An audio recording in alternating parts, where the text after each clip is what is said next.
नमस्कार, news point लेकर हाजिर हूं मैं राजीव। दोस्तों, सबसे पहले आप सभी को विजयादशमी की बहुत बहुत शुभकामनाएं, बहुत बहुत मुबारकबाद। विजयादशमी है आज और आप जानते ही हैं कि आज का दिन बुराई पर अच्छाई की जीत के संदेश के साथ मनाया जाता है। रावण के पुतले का दहन करके लोगों को ये याद दिलाया जाता है कि अहंकार को खत्म करना कितना जरूरी है।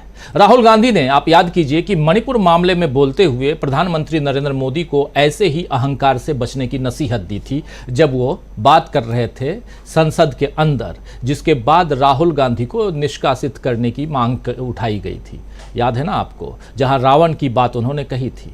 हालांकि बीजेपी ने और मोदी ने हमेशा की तरह राहुल का मजाक ही उड़ाया है, लेकिन आज देखिए एक बार फिर राहुल गांधी की बात ही सच साबित हो रही है। मणिपुर पर मोदी फिर से घिर गए हैं और इस बार घेरेबंदी में आरएसएस भी शामिल है। राहुल गांधी नहीं, विपक्ष नहीं, बल्कि आरएसएस यानी राष्ट्रीय स्वयंसेवक संघ भी मोदी जी की घेराबंदी कर रहा है। बिल्कुल आप सही सुन रहे हैं दोस्तों। चुनावी मौसम में प्रधानमंत्री नरेंद्र मोदी बुरी तरह से घिर गए हैं, या कहें तो मोदी जी को बड़ा झटका लगा है। ये घिराव या ये झटका एक तरफ से होता तो कोई बात होती, मोदी के बाहर निकलने का कोई और बचाव का कोई और दूसरा रास्ता सामने से नजर आ जाता है।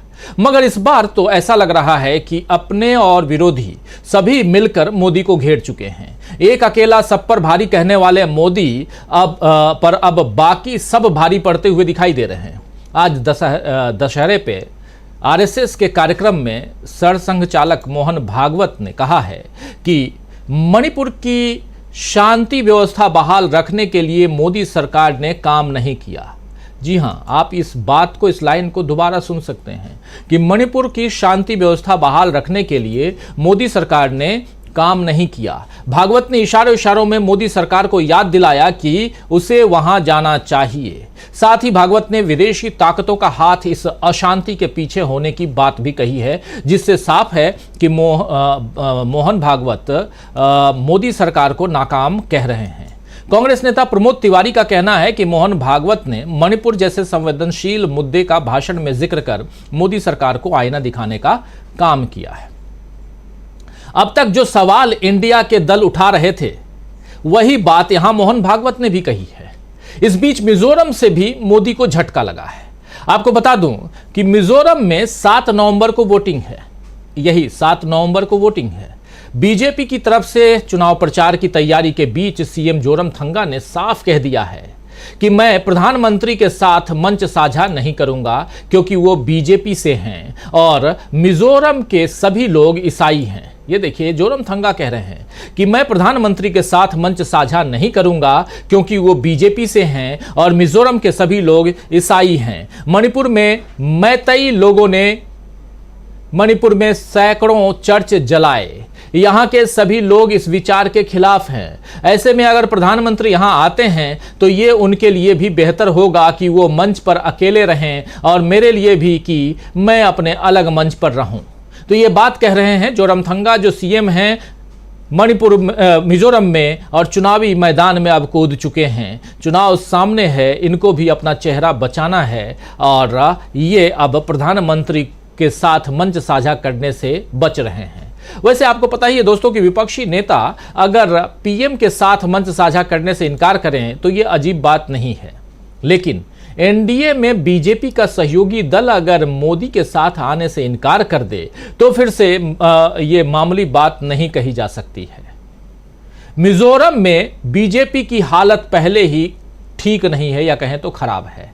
राहुल ने अपने दौरे से कांग्रेस को काफ़ी मजबूत कर दिया है। हम सब ने देखा कि राहुल गांधी 2 दिन मिजोरम में रहे और वहां उन्होंने अपनी बातें, अपनी विचार, ये देखिए जो तस्वीरें आप देख रहे हैं, मिजोरम में 2 दिन की यात्रा की थी उन्होंने, रोड शो किए, वहां पर लालथन हवला के साथ में वो स्कूटर पर भी सवारी उन्होंने की, उनके साथ बैठकर वो मिजोरम की गलियों में घूमे और सेल्फी दी। तमाम अपने तस्वीरें राहुल गांधी की वहाँ देखी हैं। वहीं मध्य प्रदेश, राजस्थान जैसे राज्यों में भी बीजेपी की हालत खराब नजर आ रही है।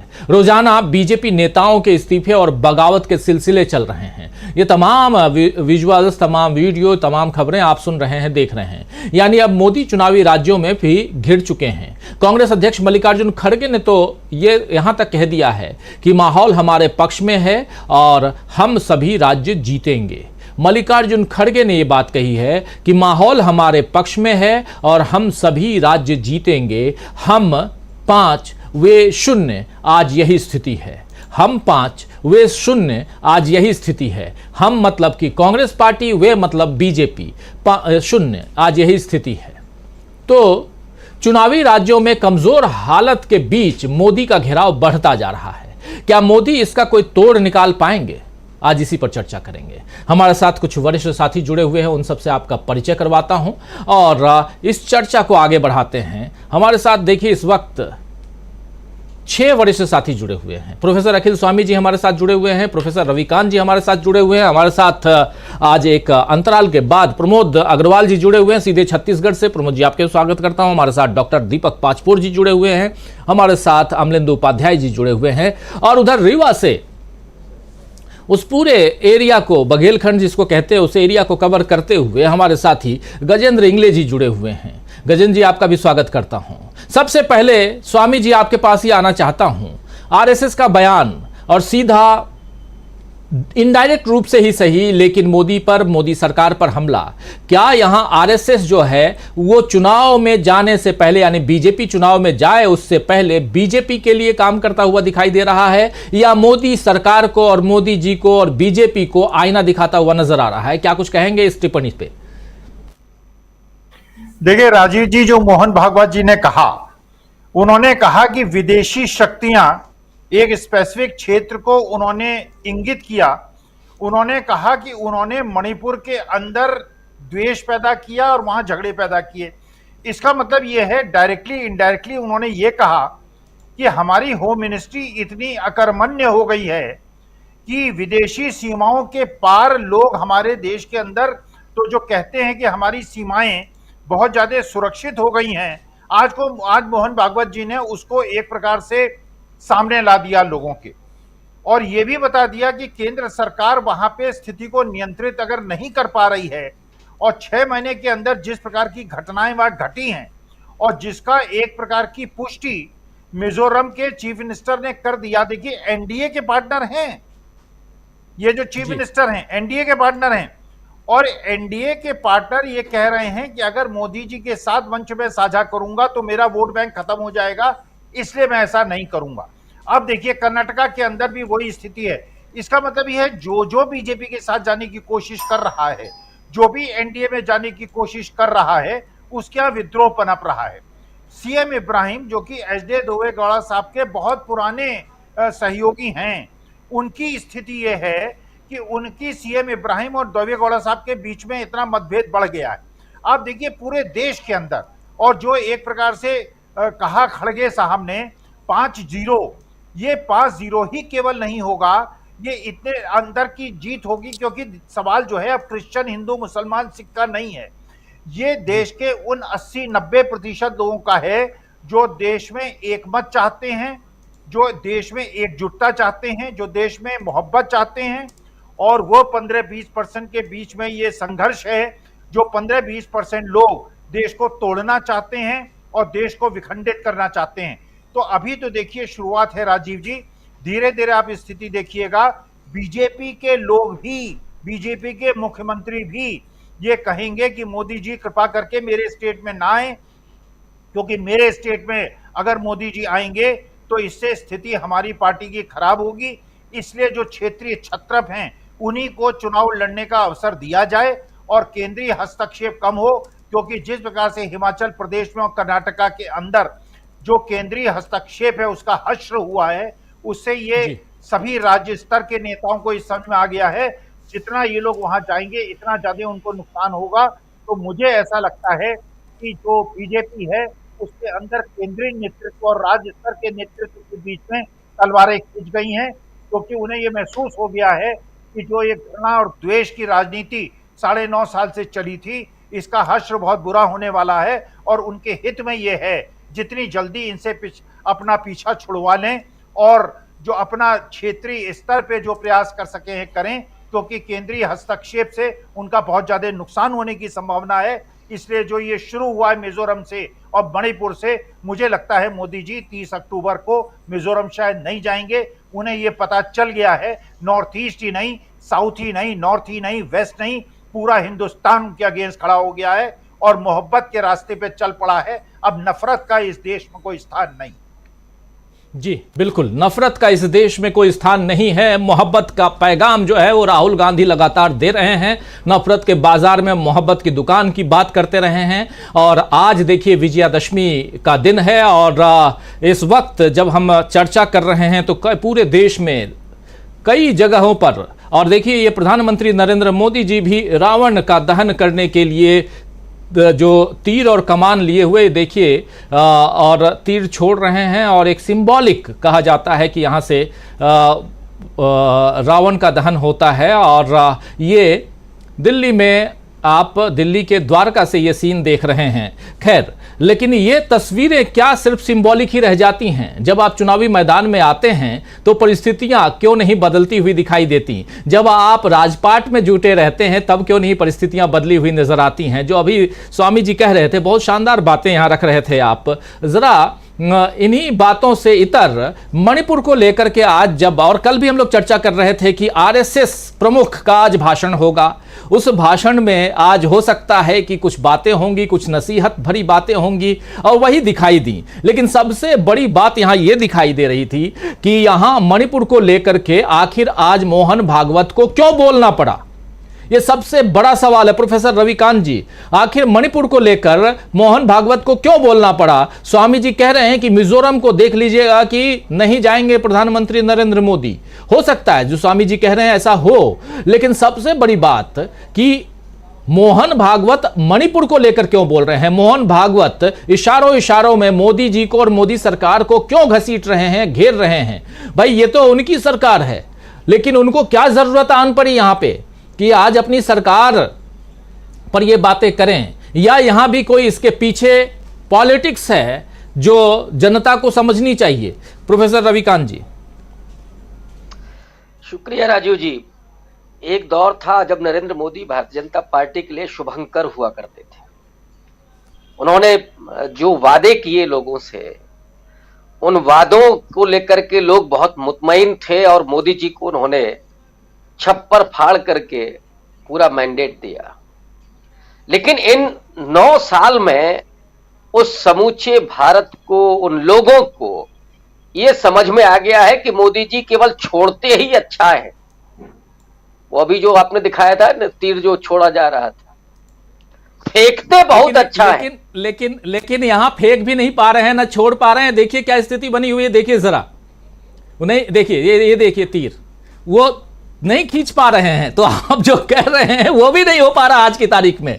हाथ में ये जो कंपन है ये आखिर क्यों है प्रोफेसर रविकांत जी? दरअसल सामने जो है जिस पर तीर छोड़ना है, लोग आईना दिखा रहे हैं कि महाशय आप ही हैं, कोई और नहीं है। जो सांप्रदायिक हिंसा, नफरत, महंगाई, बेरोजगारी, इस देश में जो विद्वेष है, मुंह पर पेशाब किया जा रहा है, सरेआम पिटाई की जा रही है लोगों की, महिलाओं के साथ अपमान हो रहा है, महिला पहलवानों का यौन उत्पीड़न हो रहा है, और ये प्रधानमंत्री जी उनको संरक्षण दिए हुए थे। 750 किसानों की शहादत हो गई और मोदी जी खामोश थे। चीनी सैनिकों ने घुसपैठ ही नहीं की, भारतीय सैनिकों को शहादत देने पड़ी, मोदी जी खामोश थे। कोरोना काल में क्या हुआ? लोग ऑक्सीजन के लिए तरस रहे थे, मोदी जी खामोश थे।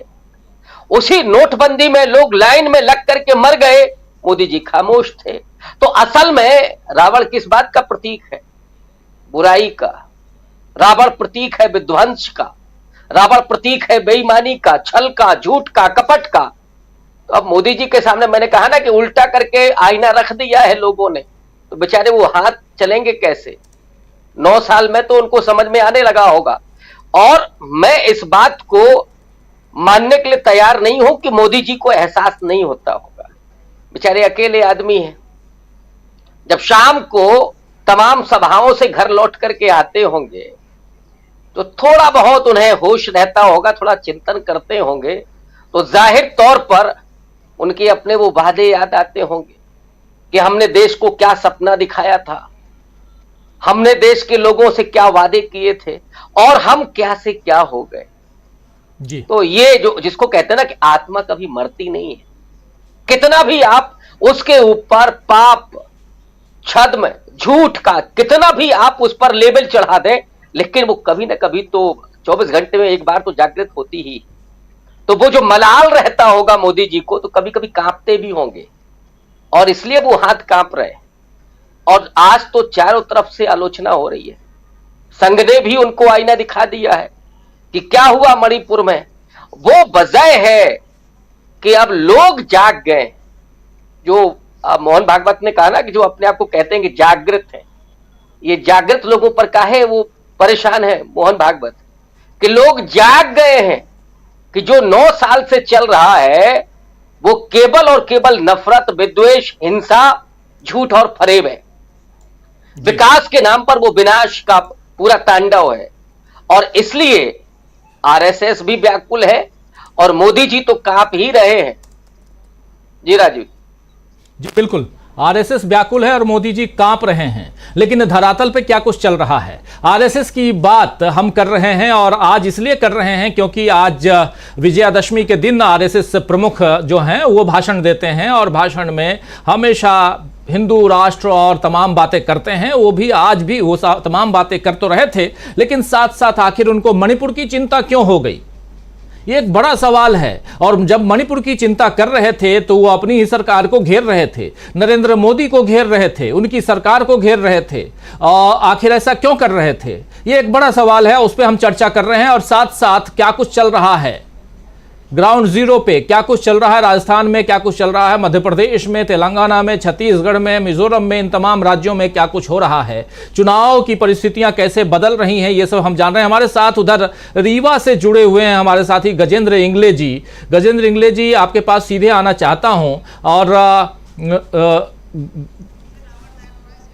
अच्छा, पीछे गजेंद्र इंगले जी के ठीक पीछे रावण का दहन हो रहा है। वो जो लाइटिंग्स आप देख रहे हैं वो रावण दहन का है और गजेंद्र इंगले चाह रहे हैं कि पहले रावण का दहन हो जाए क्योंकि आवाज काफी है, पटाखों की आवाज है, उस शोर में शायद इनकी आवाज हम ना सुन पाए, इसलिए तो वो रोक रहे हैं। तो चलिए ठीक है, पहले रावण का पूरी तरह से दहन हो जाए। और ये बात हमारे तमाम आप 6 साथी और उसके अलावा जितने भी हमारे साथी देख रहे हैं इस कार्यक्रम को, सब वही चाहेंगे कि रावण का पूरी तरह से दहन हो जाए और अगले साल दहन ना करना पड़े। ये बार बार क्यों दहन करना पड़ता है, ये भी बड़ा सवाल है।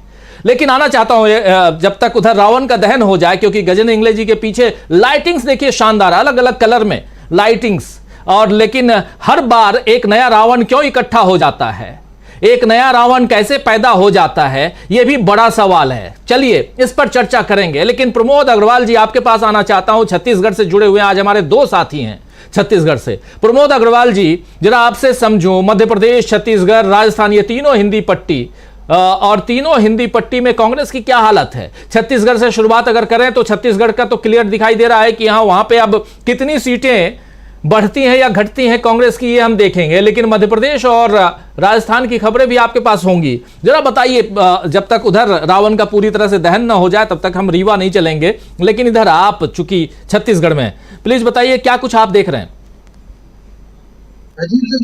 आरएसएस को भारतीय जनता पार्टी का ग्रास रूट संगठन कहा जाता है। जब ग्रास रूट संगठन के सबसे बड़े व्यक्ति को पता चल गया है कि ग्रास रूट की स्थिति क्या है, वो ही स्थिति पूरे देश में है। मैं छत्तीसगढ़ से शुरू करता हूं और अपने ही जिले से शुरू करता हूं। हमारे यहाँ मोतीलाल वोरा बड़े नेता हुआ करते थे, उनकी एक सीट है दुर्ग, जिस जिले से राज्य के गृह मंत्री और मुख्यमंत्री भी आते हैं। उस सीट पर संघ के प्रांतीय संघचालक बिसरा राम यादव के पुत्र को भारतीय जनता पार्टी का उम्मीदवार बनाया गया। उस सीट पर वे एक ऐसे सांसद का फोटो पॉम्पलेट पर लगाकर जनता से वोट मांग रहे हैं जिसे बीजेपी ने आज से करीब 15 साल पहले निष्कासित कर दिया था अपने पार्टी से, जी और उन पर ये आरोप लगाए गए थे कि वो पार्टी के साथ भीतरघात कर रहे हैं, पार्टी का नुकसान कर रहे हैं। इस तरह के तमाम आरोप लगा करके उनको निष्कासित किया गया था, और उसके बाद से उनको बुरी तरह चुनाव में पराजित भी कराया गया था। आज उन्हीं का पोस्टर लगा करके आपको वोट मांगना पड़ रहा है। इसका मतलब साफ है कि आपके नेताओं की, जो वर्तमान में आपके नेता हैं, उनकी स्थिति यह है कि अब आप उनका पोस्टर भी नहीं लगा पा रहे हैं, अपने बैनर पोस्टर, उनका चित्र नहीं लगा पा रहे हैं कि उनके नाम पर वोट मांग ले। एक ऐसे आदमी का चित्र लगा रहे हैं जिसको आपने निष्कासित कर दिया था अपनी पार्टी से। तो मोहन भागवत की चिंता वही है, ऊपर लेवल पर भी वही है और नीचे लेवल पर भी वही है। अशांति आपने फैलाई है और अब आपको ही अशांति से डर लग रहा है। क्यों लग रहा है? क्योंकि अशांति के दम पर फैलाई गई नफरत अब प्रेम के मुकाबले छोटी पड़ रही है। भगवान की कृपा है कि दशहरे के दिन आपको यह सबक मिल रहा है कि प्रेम नफरत से बड़ा होता है, सत्य असत्य से बड़ा होता है, अहंकार नम्रता से हमेशा छोटा होता है और हमेशा हारता है।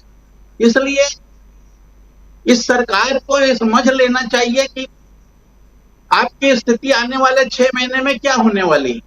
रही बात, आपने मुझसे पूछा है कि मध्य प्रदेश और राजस्थान की, तो जब पूरे देश की यही स्थिति है राजीव जी, मुझे तो अच्छा लग रहा है इस बात का कि एक बार जब छत्तीसगढ़ और मध्य प्रदेश अलग अलग हुए थे और पहला चुनाव हुआ था 2003 का, तो मध्य प्रदेश में दिग्विजय सिंह की सरकार के खिलाफ इतना आक्रोश था कि छत्तीसगढ़ में कांग्रेस को 39 सीटें मिल गई थी 90 में से, और मध्य प्रदेश में 230 में से 36 ही सीटें जीत पाई थी कांग्रेस।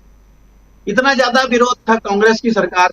लगभग वही स्थिति मैं देख रहा हूं मध्य प्रदेश में इस बार शिवराज सिंह सरकार की। इस बार हो सकता है कि मध्य प्रदेश और छत्तीसगढ़ में लगभग बराबर की सीटें पाए भारतीय जनता पार्टी, और दोनों जगह इतना बड़ा बहुमत है कांग्रेस के हाथ में जिसकी उन्होंने शायद कल्पना फिर से ना की हो। राजस्थान मेरे हिसाब से फिर से मिजाज बदल रहा है, माहौल बदल रहा है। गहलोत साहब ने एक नया मंत्र जो दिया है विकास का वहां पर, उसके कारण उनकी फिजा बनी हुई है। मुझे नहीं लगता कि इस बार वहां पर जो परंपरा है कि हर बार सरकार बदलनी है, वो परंपरा इस बार कायम रह पाएगी। जैसा कि दिख रहा है बीजेपी के अंदर खाने में जितना असंतोष है, जिस कदर नेता आपस में लड़ रहे हैं, उतना असंतोष तो 70 साल में कांग्रेस में भी कभी नहीं दिखा, जो इन्होंने 9.5 साल में पनपाया है अपने अंदर। इसलिए सारे बड़े लोगों को जिन्होंने चिंता की हुई है, दल की चिंता है, जिनको पदों की चिंता है, जिनको इस सरकार की बदनीयती और नफरत की चिंता है, वो सभी चिंतित हैं कि ये सरकार बचाई कैसे जाए। और मेरा मानना है कि जो खड़गे साहब कह रहे हैं 5-0 तो रखा हुआ है, 5-0 तो रखा हुआ है, पूरा का पूरा 100 का 100, मतलब पूरे केंद्र और 29 राज्य। मुझे तो वह फिर से कोई स्थिति जो 84 में बनी थी वही बनती नजर आ रही है। आने वाला कल प्रेम की गंगा में बह रहा है, प्रेम की गंगा बह रही है और नफरत हार रही है। इस दशहरे पर यही संदेश है। लेकिन गंगा की आप बात कर रहे हैं तो गंगा पुत्र को याद क्यों नहीं कर रहे हैं आप? गंगा पुत्र को कहां भेज रहे हैं? गंगा पुत्र उसी क्रूज की तरह डूब गया है जो क्रूज अभी बीच में गंगा जी में चलाया गया था। गंगा पुत्र यहाँ आए थे बताने के लिए छत्तीसगढ़ में, तो उनको जवाब भी मिल गया था छत्तीसगढ़ से कि जहां 2500 रुपए का धान वे लेते हैं, ऐसा उन्होंने दावा किया था कि उसका पैसा केंद्र देता है। और जब से उनसे यह पूछा गया कि वाराणसी में 1400 रुपए में धान क्यों बिकता है, तब से उनके मुंह से जबान नहीं निकली है। कि उस गंगा पुत्र का जितना गंगा का तिलिस्म था वो सारा गंगा में ही डूबेगा, ये तय है। और जिस यूपी में वो बात कर रहे हैं, उस यूपी की आज की एक बात बताता हूं, वो इजराइल और कहां की बातें करते हैं। उस यूपी के कानपुर में थैलीसीमिया के मरीजों को 140 मरीजों को HIV का ब्लड चढ़ाया गया है लाला लाजपत राय अस्पताल में, जिसमें 14 बच्चे हैं। उसका जी। ध्यान किसी को नहीं है, ना मीडिया को है, ना राजनीतिज्ञों को है, ना ये देश चलाने वाले लोगों को है। हमारी जनता को किस तरह ये मार रहे हैं, भूख से, प्यास से और इस तरह के उपचार से, ये सारी दुनिया देख रही है। हमारे यहाँ के वो उन पीड़ित बच्चों का क्या होगा, उन 14 बच्चों का जिनको HIV का संक्रमित ब्लड चढ़ा दिया गया है उत्तर प्रदेश में, उसको देखने की फिक्र नहीं है।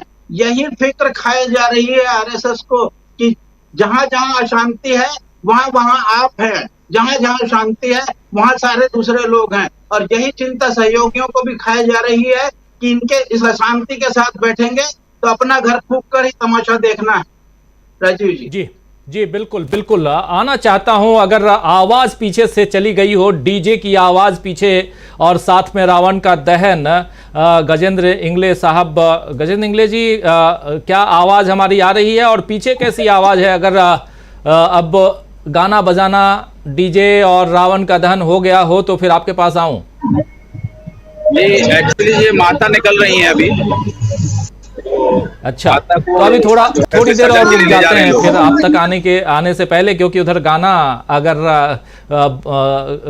चले तो फिर उसमें कॉपीराइट का भी चक्कर हो जाता है। तुरंत कोई गाना पीछे से बजे और तो हम लोग एक कॉपीराइट झेलते हैं, क्योंकि आपने ये गाना बजा दिया। भाई साहब, हम नहीं बजाते हैं, सड़क पे चलते चलते कोई बजा देता है तो क्या करें हम। खैर, डॉक्टर दीपक पाचपोर जी, आपके पास आना चाहता हूं। रावण के दहन की बात हो रही है और जल्दी हम इंतजार कर रहे हैं गजेंद्र इंगले जी से, क्योंकि आज ये लगभग 200 किलोमीटर की यात्रा करके दोबारा, कल भी रीवा में थे और रीवा चूंकि मुख्यालय के रूप में वहां माना जाता है, वहां आज फिर पहुंच चुके हैं। तो 200 किलोमीटर की यात्रा के दौरान इन्होंने क्या कुछ पाया है, देखा है, ये समझेंगे इनसे, गजेंद्र इंगले से। और मध्य प्रदेश का जो चुनाव है वो किस दिशा में अब जा रहा है ये भी समझेंगे। लेकिन जब यहां हम एक बयान की बात कर रहे हैं, आरएसएस को आखिर यहां ये बयान क्यों देना पड़ा इस चुनाव के दौरान? क्या ये एक सही समय था जब आरएसएस प्रमुख को यह कहना पड़ा कि मोदी सरकार मणिपुर के मामले पर गलती कर बैठी है? ऐसा है कि मेरा ऐसा मानना है कि राष्ट्रीय स्वयंसेवक संघ अपने पूरे जीवन काल में इतना कमजोर कभी भी नहीं रहा जितना आज हमें दिखाई दे रहा है।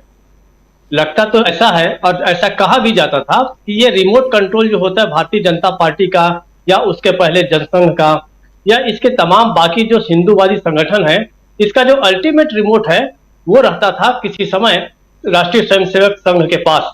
नागपुर के केशव कुंज से इसका संचालन होता था। लेकिन मोदी जी का कमाल ये है कि इन्होंने जब से आने के बाद एक एक करके सारे संगठनों को अपने अंदर ले लिया और अब तो मुझे नहीं लगता कि आरएसएस की मोदी साहब पर भी कुछ चलती है। ये जो सवाल इन्होंने उठाया है मणिपुर वाला, मणिपुर का सवाल ये है कि आपको क्या नहीं पता था? खुद मैं मोहन भागवत जी से जानना चाहता हूं, क्या आपको आज ही के दिन पता चला कि मणिपुर में इतनी बड़ी घटना हो गई है? क्या ये मई महीने से सबके सामने बातें आनी शुरू हो गई थी?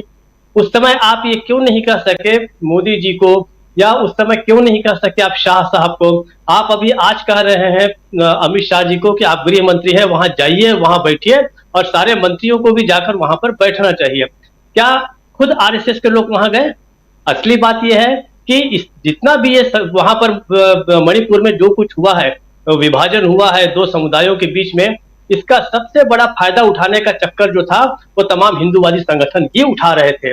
इसका मैं आपको बताऊं, जितने गंभीरता से आज बात कर रहे हैं मोहन भागवत साहब, असली बात यह है कि लोगों ने इनके लोगों ने या इनकी विचारधारा के लोगों ने इसका भरपूर आनंद लिया है। भरपूर आनंद, ये मैं बहुत जिम्मेदारी के साथ कह रहा हूं। ये बात तो खुद मोहन भागवत साहब क्यों नहीं चले गए वहां पे? क्या ये देश उनका नहीं है? क्या मणिपुर उनका नहीं है? अगर आप कहते हैं कि वहां पे मैतेई कुकी सब हमारे हैं तो आपको भी जाना चाहिए था। आप किसका इंतजार कर रहे हैं? आप हमेशा कहते रहते हैं कि आरएसएस और भारतीय जनता पार्टी दोनों अलग अलग है। कार्यकर्ता के रूप में आप जाइए। आपका ये भी दावा रहा है कि बहुत जगह जहां जहां संकट आता है वहां आरएसएस के लोग वहां पर खड़े रहते हैं।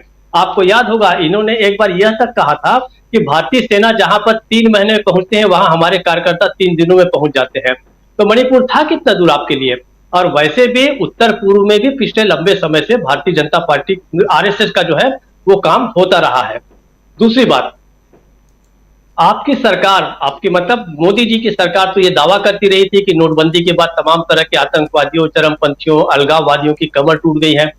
और 56 इंच का सीना है, तो 56 इंच का सीना रहते रहते बाहर विदेशी ताकतें घुस कैसे गई आपके अंदर, आपके देश के अंदर तक चली आ रही हैं। वहां इतना बड़ा उन्होंने उपद्रव मचा दिया, इतना बड़ा दंगा करा दिया, तो आपकी सरकार कहां है? अगर अगर इनकी बात को सही माना जाए तो आपको एक शब्द में यह कहना चाहिए था, मोदी जी आप पूरी तरीके से नाकाम हुए हैं, आप जो है आप गद्दी को छोड़ दीजिए। लेकिन देखिए, मुझे ऐसा लगता है कि बार बार मोहन भागवत साहब और आरएसएस को अपनी उपस्थिति को दर्शाना रहता है। मैं आपको पिछली 5-6 छोटी छोटी बातें बताता हूं। आरक्षण को लेके इनकी आइडियोलॉजी ये रही है, इनके कार्यकर्ताओं की हमेशा से, कि आरक्षण देश में नहीं होना चाहिए। कुछ दिन पहले ही मोहन भागवत जी ने कहा कि जब तक भारत में, हमारे समाज में असमानता जारी रहेगी तब तक आरक्षण भी जारी रहना चाहिए। ये तो उनकी आइडियोलॉजी के बिल्कुल खिलाफ है। अभी तक इतने सालों से इसकी आलोचना करते रहे हैं। आपको याद होगा जिस समय 75 साल पूरे हुए थे आजादी के, उस समय एक बहुत बड़ा इंटरव्यू इनका एक अखबार में छपा था। उसमें इन्होंने गांधी जी की तारीफ की, इसमें इन्होंने नेहरू की तारीफ की, इसमें कांग्रेस को एक देशभक्त संगठन बनाया। लेकिन आपके जो अपने लोग हैं, आपके आइडियोलॉजी से जुड़े जो लोग हैं, वो तो हमेशा इन बातों के ठीक विपरीत व्यवहार भी करते रहे हैं और विचार भी जाहिर करते रहे हैं। अगर मोहन भागवत वाकई कहते हैं कि आपकी सरकार नाकाम हुई है, अगर उन्हें लगता है कि ये उनकी अपनी सरकार है, तो आपको सीधे सीधे मोदी जी को कहना चाहिए, मोदी जी आप असफल हो चुके हैं, आप तत्काल इस्तीफा दीजिए, हम अपनी ओर से कोई दूसरा प्रधानमंत्री आपको करके देते हैं जो आपसे कहीं अधिक सक्षम होगा, कहीं कार्यकुशल होगा। मुझे लगता है कि बार बार इस तरीके की बातें करके अब इसी कारण से अब आरएसएस के बयानों को बहुत सीरियसली नहीं लिया जाता। आप याद कीजिए, बहुत लंबे समय तक विजयादशमी का जो इनका जो भाषण हुआ करता था सरसंघ चालक का, संघ प्रमुख का, उसका सारा देश इंतजार करता था। बड़े बड़े लोग भी इनके कार्यक्रमों में जाते थे, यहां तक कि विपरीत विचारधारा के लोग भी गए हैं उसमें। अरुण शौरी जैसा व्यक्ति गया है, मेरे ख्याल से शायद अगर मैं गलती ना हो तो कुछ कांग्रेस के लोग, आइडियोलॉजी से जुड़े लोग भी गए हैं। लेकिन अब इनका कोई इंतजार इसलिए नहीं करता कि कोई गंभीर बातें करेंगे। मैं तो कम से कम इनकी इस बात के लिए इंतजार करता हूं विजयादशमी के भाषण के दिन, ये क्या हास्यास्पद बात करते हैं। और आज भी वैसे हुआ, मुझे बड़ी अच्छा लग रहा है कि इन्होंने मुझे निराश नहीं किया। पिछले कुछ लंबे समय से मोदी जी के आविर्भाव के बाद आप देखिए आरएसएस के जो बयान है, या तो ठीक ठाक आते नहीं है, और आते जो है वो हस्तक्षेप करने के योग्य नहीं है। आप 6 महीने के बाद कह रहे हैं कि वहां स्थिति बहुत खराब है, तो आपको किसने रोका था? क्या कोई आप मुहूर्त देख रहे थे कि विजयादशमी या गुरु दक्षिणा के गुरुपुर, जो गुरु दक्षिणा वाला जो दिन होता है, बुद्ध पूर्णिमा शायद, क्या वही 2 दिन है आपके बोलने के लिए? आपको पहले कहना चाहिए था। ये देश जो है, लेकिन असली बात यह है वहां पर मरने वाले जो थे वो गैर हिंदू थे, इसलिए इसके बारे में लोगों ने हस्तक्षेप नहीं किया। तो मैं इस बात को बहुत ज्यादा गंभीरता से नहीं लेता। मुझे ऐसा लगता है केवल अपनी उपस्थिति दर्शाने के लिए कि हाँ हम भी हैं। वरना आप याद कीजिए पिछले समय प्रधानमंत्री मोदी नागपुर केशव कुंज में कब गए थे, आरएसएस के मुख्यालय में कब गए थे? कम से कम मुझे तो याद नहीं पड़ता, जबकि पुराने समय में हर प्रधानमंत्री को जाना पड़ता था, वहां जाके हाजिरी लगानी पड़ती थी। अब वो चीज खत्म है, आरएसएस को कमजोर कर दिया है खुद मोदी ने, ये बात आज सामने आ गई है। राजीव जी। जी बिल्कुल, आरएसएस को मोदी जी ने कमजोर कर दिया है और ये बात सामने आ चुकी है। एक बार आना चाहता हूं प्रोफेसर अखिल स्वामी जी आपके पास, फिर अमलेंदु उपाध्याय जी आपके पास आता हूं, और हमारे साथी उधर गजेंद्र इंगले जी, उधर पीछे जो डीजे और गाना बजाना सब चल रहा है उसके बंद होने का इंतजार कर रहे हैं, तो उनके पास भी आता हूं। लेकिन प्रोफेसर अखिल स्वामी जी, जो बातें यहां हो रही हैं चुनावी मौसम में, और जो इधर मोदी जी को झटके वाली बात हम लिख भी रहे हैं, इस झटके को कैसे देखा जाए? क्या 5 राज्यों के चुनाव जो सामने हैं, ये इसकी खबर और खासकर इसके रिजल्ट की बात कहीं ना कहीं मोहन भागवत साहब को या आरएसएस को समझ में आ गई है कि 3 तारीख को यानी 3 दिसंबर को बीजेपी सरेंडर करने वाली है? अगर ऐसा है तभी इस ढंग की बातें आ रही हैं, या जो गलती बीजेपी ने की, मोदी सरकार ने की, मणिपुर पर अभी तक मोदी जी न गए, न बात कही, न वहां पर एक बार जाते हैं अमित शाह जी 2 दिन के लिए, लेकिन उसके बाद से फिर वो भी उधर नहीं झांकते हैं। मणिपुर की बात नहीं होती, लेकिन इजराइल की बात खूब होती है। यहाँ के पत्रकार जितने भी हैं उसमें से मैक्सिमम वो इजराइल पहुंच जाते हैं। इजराइल में यहूदियों को यादवों से जोड़ने की बात होती है। बहुत कुछ चल रहा है हिंदुस्तान में, लेकिन हमारे हिंदुस्तान में जो कुछ होना चाहिए वो नहीं होता। मणिपुर नहीं जाते हैं। तो ये जो मसला है, ये क्या जानबूझ करके अभी उठाया गया है? क्या मणिपुर के मामले को सामने लाकर यह बताने की कोशिश कि 3 तारीख को अगर रिजल्ट हमारे पक्ष में नहीं आया तो उसका कारण अभी से समझ लो कि यह कारण है? देखिए राजीव जी, वास्तविकता में दशहरा आज नहीं मना है। दशहरा मनेगा 3 दिसंबर को, और दशहरा मनेगा मई 2024 को, जब वध होगा रावण का, मेघनाद का और कुंभकर्ण का।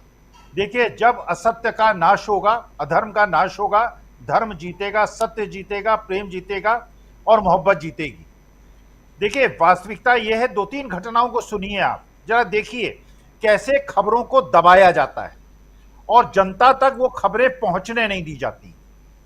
सीए एनआरसी पे बहुत बड़ा कार्यक्रम चलाया गया कि पाकिस्तान से, दूसरे देशों से हिंदुओं को लाया जाएगा, सिखों को लाया जाएगा, मुसलमानों को नहीं लाया जाएगा। आपको पता होगा, लेकिन देश के दर्शकों को पता नहीं है, देश की जनता को नहीं पता है। लालचंद्र माहेश्वरी नाम का एक परिवार जो कि पाकिस्तान से आया और गुजरात में सेटल हुआ, अभी 3 दिन पहले पाकिस्तान के लिए मुखबरी करते हुए न केवल वो गिरफ्तार हुआ, उसका पूरा परिवार गिरफ्तार हुआ।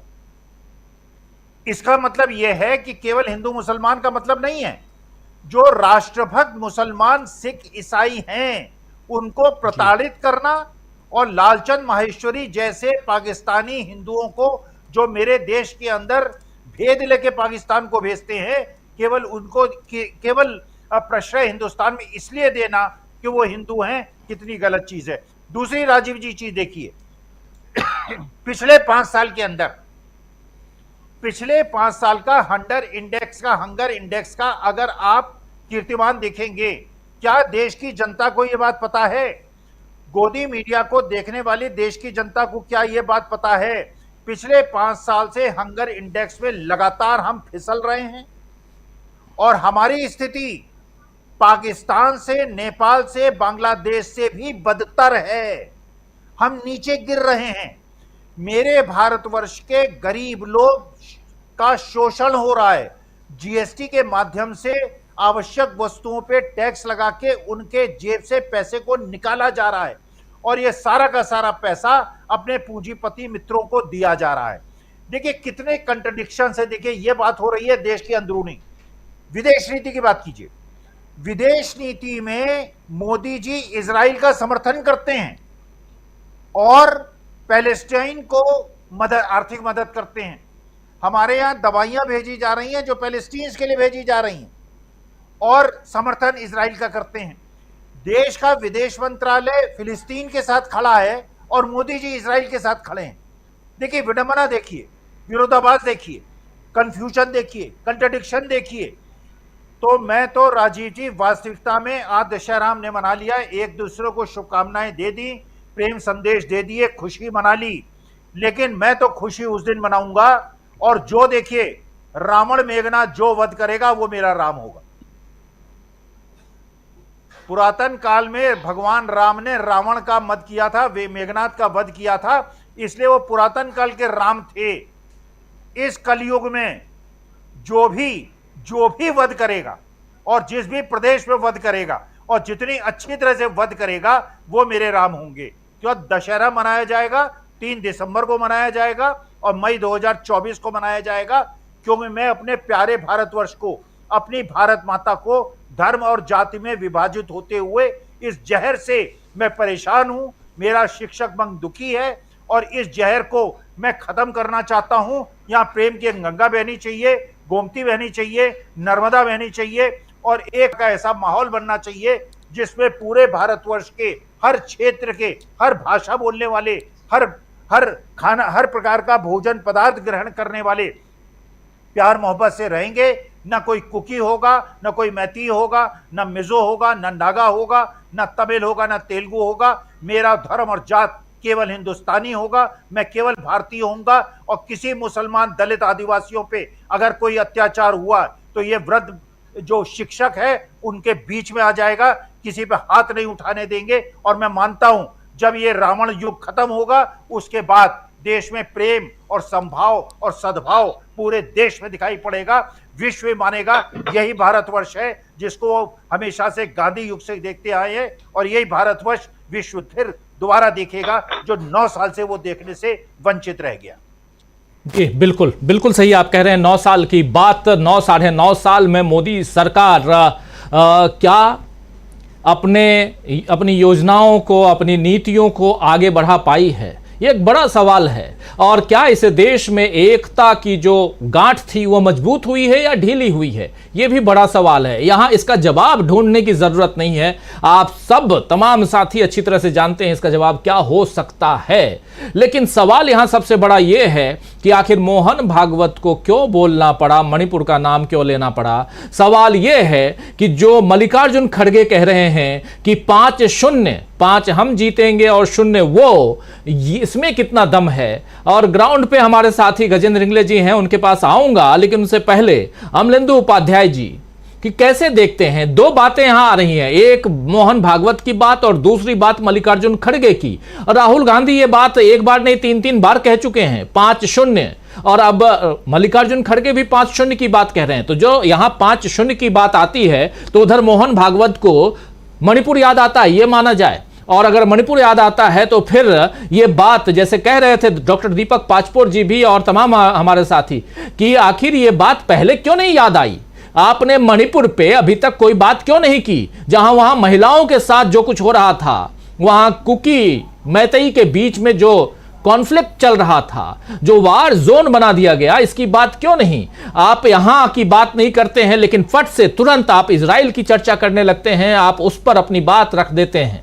तो ये तमाम सवाल हैं, इन सवालों का जवाब तो खोजने की कोशिश करेंगे ना अमलेंदु उपाध्याय जी। निश्चित तौर पे राजीव जी, और आप देखिए मुझको याद पड़ता है कि जब मणिपुर ज़्यादा तेज जल रहा था उस समय आदिवासियों के संगठनों का एक बयान आया था, उसमें कहा था कि आरएसएस के लोग जो हैं वो इस हिंसा के पीछे हैं।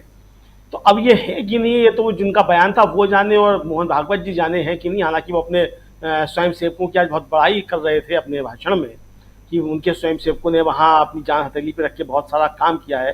तो अगर उनके स्वयं सेवकों ने वहाँ काम किया है मणिपुर में, तो फिर मणिपुर की स्थितियाँ ऐसी क्यों हैं। मुझे लगता है कि राजीव जी संघ और भाजपा के बीच में या संघ और मोदी जी के बीच में अब लकीर जो है वो लंबी खिंच चुकी है। मोदी जी अपने तरीके से संघ को उसकी हैसियत बता रहे हैं और संघ जो है वो मोदी जी को अपने तरीके से मोदी जी की हैसियत बताना चाहता है। फिलहाल परिस्थितियाँ ये हैं कि मोदी जी शायद संघ से ज़्यादा ताकतवर है, इसलिए भागवत जी जो हैं वो मोदी जी का सीधा सीधा नाम लेने से बचते हुए दिखाई दिए। आज जब वो मणिपुर की उन्होंने बात की तो अमित शाह जी के लिए तो कहा गया कि वो जाएं और जाकर के बैठे वहाँ मणिपुर में। प्रधानमंत्री क्यों नहीं जाएं? जब आप उपदेश दे ही रहे हैं और गृह मंत्री को आप उपदेश दे रहे हैं तो थोड़ा प्रधानमंत्री को भी उपदेश दे देते, या प्रधानमंत्री ने आपके उपदेश सुनना बंद कर दिए हैं तो फिर कहें स्वयं मतलब संघ प्रमुख की प्रधानमंत्री उनके उपदेश नहीं सुनते हैं, प्रधानमंत्री शाखा में अब नहीं जाते हैं, और प्रधानमंत्री भी कहें कि अब वो प्रधान स्वयंसेवक नहीं है। तो मुझे लगता है कि ये दूरियां जो है वो बढ़ना शुरू हो गई हैं। और एक तरीके से मोहन भागवत ने आज जो प्रहार किए राजीव जी, वो तो पूरी जो मोदी जी की नीति है, मोदी जी की जो नारे हैं और भारतीय जनता पार्टी के नारे हैं, उनकी हवा निकाली है। भारतीय जनता पार्टी और मोदी जी कह रहे हैं एक देश एक चुनाव, एक देश एक संविधान, और जाने क्या क्या एक देश और एक सब कुछ कहते हैं। भागवत जी कह रहे थे ये देश विविधतापूर्ण है, विविधता से बना हुआ है, एक रंग नहीं थोपा जा सकता है। तो यानी कि जो वन नेशन वन इलेक्शन का नारा मोदी जी दे रहे थे, भागवत जी ने सीधा सीधा उसमें प्रहार कर दिया। और सबसे बड़ा प्रहार तो जो है भागवत जी ने ये साफ साफ कह दिया, एक तरीके से उनकी बिटवीन द लाइन्स पढ़ा जाए कि देश जो है वो असुरक्षित हाथों में है, क्योंकि प्रधानमंत्री नरेंद्र मोदी के 9.5 साल से रहते हुए बाहरी ताकतें जो है भारत के अंदर घुसाई हैं, वो यहाँ तोड़फोड़ कर रही हैं, उल्टी सीधी हरकतें कर रही हैं। जो उनका कहना था उसके बिटवीन द लाइन्स यही पढ़ा जा सकता है कि मोहन भागवत जी ने सीधे सीधे आरोप लगाया है प्रधानमंत्री के ऊपर। तो अब ये उनके दोनों के बीच का मसला है कि कौन चीज कहना चाहता है, वरना प्रधानमंत्री खुल के जवाब दे भागवत जी के बयान पे जो कहा गया है उसमें नहीं भागवत जी की बातें गलत है, देश सुरक्षित हाथों में, सब कुछ ठीक ठाक है। अब ये उनका खैर मसला है। लेकिन जो सबसे बड़ा यह है कि चुनावी मौसम है और जिस तरीके से सिर्फ फुटअव्वल भारतीय जनता पार्टी के अंदर हो रही है राजीव जी, खासतौर से मध्य प्रदेश और राजस्थान में, उसके बीच में अगर मोहन भागवत के इस तरीके के बयान आते हैं तो ये भारतीय जनता पार्टी के लिए और परेशानी पैदा करने वाले हैं, चूंकि मध्य प्रदेश में भी और राजस्थान में भी कहा यह जा रहा है कि जो संघ के कई काफी नजदीकी लोग थे, कई ये का जो है पत्ता काट दिया गया है और मोदी जी ने उनको इनकी हैसियत बताने की कोशिश की है। तो ये जो है मुझे लगता है कि ये चीजें हो रही हैं। तो आप जो कह रहे हैं राजीव जी, मुझे लगता है कि खड़गे साहब अब चूंकि कांग्रेस के नेता हैं, राष्ट्रीय अध्यक्ष हैं, तो अपना दावा करेंगे और मोदी जी को भी दावा करना चाहिए, वो भी 5 राज्य जीत रहे हैं, दावा करने में क्या दिक्कत है भाई। वो तो पहले भी कहते रहे हैं 300 की सीटें होती हैं, 350 पार का नारा लगाते रहते हैं, तो 300 सीटों में 350 पार, तो मोदी जी भी ऐसा नारा लगा सकते हैं 5 नहीं, हम तो 6 राज्य जीतने जा रहे हैं, चुनाव भले ही 5 में हो रहा हो, तो मोदी जी भी कहें। लेकिन मुझे लगता है कि खड़गे जो बात कह रहे हैं वो जीतने की बात हो जाएगी, लेकिन 5 राज्यों में कांग्रेस मजबूती के साथ लड़ रही है। और मिजोरम के मुख्यमंत्री का बयान कि वो मोदी जी के साथ मंच शेयर नहीं करेंगे, ये साफ इशारा कर रहा है कि मिजोरम से भी भारतीय जनता पार्टी के पैर उखड़ चुके हैं। जी राजीव जी, बहुत बड़ी बात आप कह रहे हैं मिजोरम के। हाँ बिल्कुल, शुरुआत में ये बात मैं अपनी शुरुआत प्रस्तावना में रख भी रहा था कि मिजोरम के मुख्यमंत्री ने साफ साफ कह दिया है कि प्रधानमंत्री आ रहे हैं लेकिन मैं उनके साथ मंच साझा नहीं करूंगा। एक तरफ मिजोरम के मुख्यमंत्री, दूसरी तरफ यहां मोहन भागवत, तीसरी तरफ धरातल पे जो कुछ चल रहा है उसकी हम चर्चा कर रहे हैं, यानी कि इन 5 राज्यों में क्या कुछ होने जा रहा है। और सबसे बड़ा सवाल यहां यही है कि क्या चुनावी मौसम में मोदी जी को झटके पे झटका लग रहा है। आना चाहता हूं एक बार फिर से प्रोफेसर रविकांत जी आपके पास, और जोरमथंगा हो चाहे इधर कांग्रेस के अध्यक्ष मल्लिकार्जुन खड़गे हों, खड़गे साहब जो बात कह रहे हैं उस बात में, क्योंकि मल्लिकार्जुन खड़गे एक ऐसा चेहरा है जो 300 की जगह पे 300 सीटें होंगी और 350 जीत रहे हैं ये नहीं कहेंगे। 5 राज्यों के चुनाव हैं और 6 राज्य नहीं कहेंगे। वो अगर 4 जीत रहे हैं तो 4 ही कहेंगे, जैसे राहुल गांधी ने शुरुआत में कहा था कि राजस्थान में अभी टफ फाइट है। तो ये ईमानदारी है कांग्रेस के कुछ नेताओं में। आप इस ईमानदारी को और साथ साथ जो यहां मोहन भागवत की बात हम कर रहे हैं, लेकिन उसके अलावा राजस्थान, मध्य प्रदेश और छत्तीसगढ़ जो हिंदी बेल्ट है उसको लेकर क्या कहेंगे? देखिए राजू जी, हिंदी बेल्ट के अलावा उन दोनों राज्यों की भी मैं चर्चा कर दूं। मिजोरम ही नहीं, पूरे नॉर्थ ईस्ट में बीजेपी प्रश्नांकित हो गई है और संघ ने जिस तरह से वहां पर मणिपुर में उसको जलने दिया, उसमें भागीदारी उसकी रही। अब ये तो रिपोर्ट आ चुकी है, इसमें कोई वो कहने की बात नहीं। तो एक तरह से मोहन भागवत का वो बयान अपने बचाव में था और ये कह देना, और ये तो उनकी पुरानी रणनीति है कि साहब विदेशी ताकतों की वजह से ऐसा कुछ हो रहा, तो आप क्या घासलेट लेने गए थे? मोदी जी क्या कर रहे हैं 9 साल से पिछले? तो दरअसल वो सिर्फ मणिपुर और मिजोरम तक मामला सीमित नहीं है, समूचा north east Bharatiya Janata party से मुक्त होने के लिए बेताब है। असम में उनके वो जो मुख्यमंत्री हैं वो क्या कर पाएंगे ये कहना भी मुश्किल है।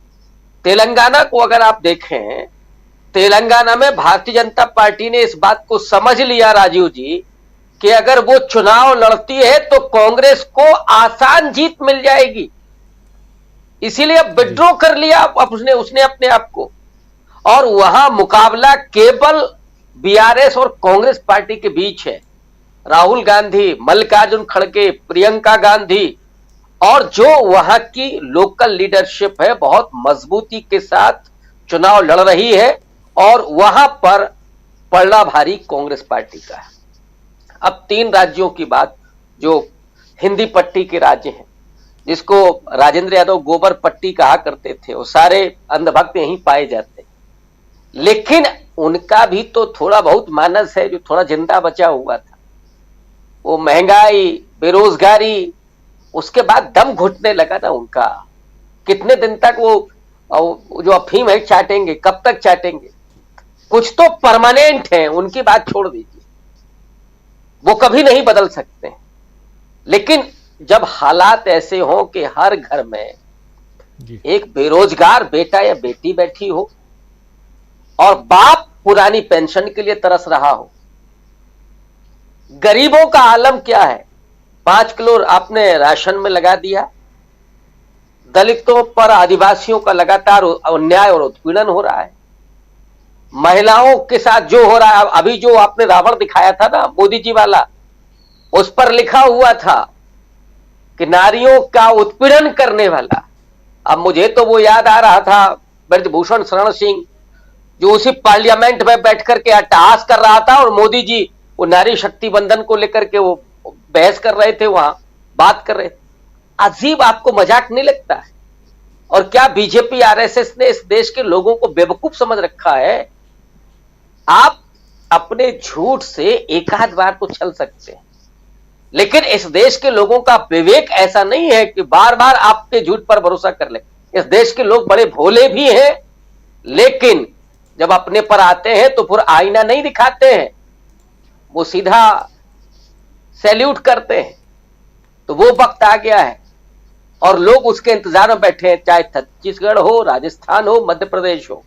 जो जूतम पैजार हो रही है बीजेपी के नेताओं के समर्थकों के बीच, मैं उसी शब्द का इस्तेमाल कर रहा हूं। भूपेंद्र यादव से लेकर के जयविलास पैलेस में आप देखिए, वहां सिंधिया जी क्या कर रहे हैं। राजस्थान में राजसमंद में देखिए, और वसुंधरा राजे को दरकिनार करके मोदी जी को क्या लगता है?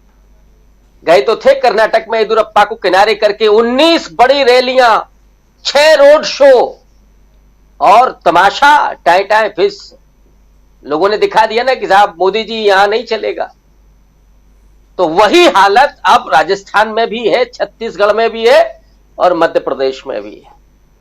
मध्य प्रदेश में और एक महत्वपूर्ण बात यह है कि मल्लिकार्जुन खड़गे और राहुल गांधी की लीडरशिप में कांग्रेस जितना संगठित होकर के चुनाव लड़ रही है, मतभेद भले ही हो लेकिन कहीं कोई मनभेद नहीं है। सचिन पायलट और अशोक गहलोत के बीच, या दिग्विजय सिंह कमलनाथ के बीच, या छत्तीसगढ़ में टीएस सिंह देव और भूपेश बघेल के बीच, ये चीज नहीं दिख। संयुक्त होकर के, संगठित होकर के कांग्रेस शायद कई वर्षों के बाद पहली बार इस तरह से चुनाव मैदान में है। और यही वजह है कि मोदी जी और उनके छत्रपों के पसीने छूट रहे हैं, छक्के छूटे हुए हैं कि कैसे बचाएं, कम से कम इज्जत ही बचे, वरना इस बार डूबे तो 24 में क्या होगा।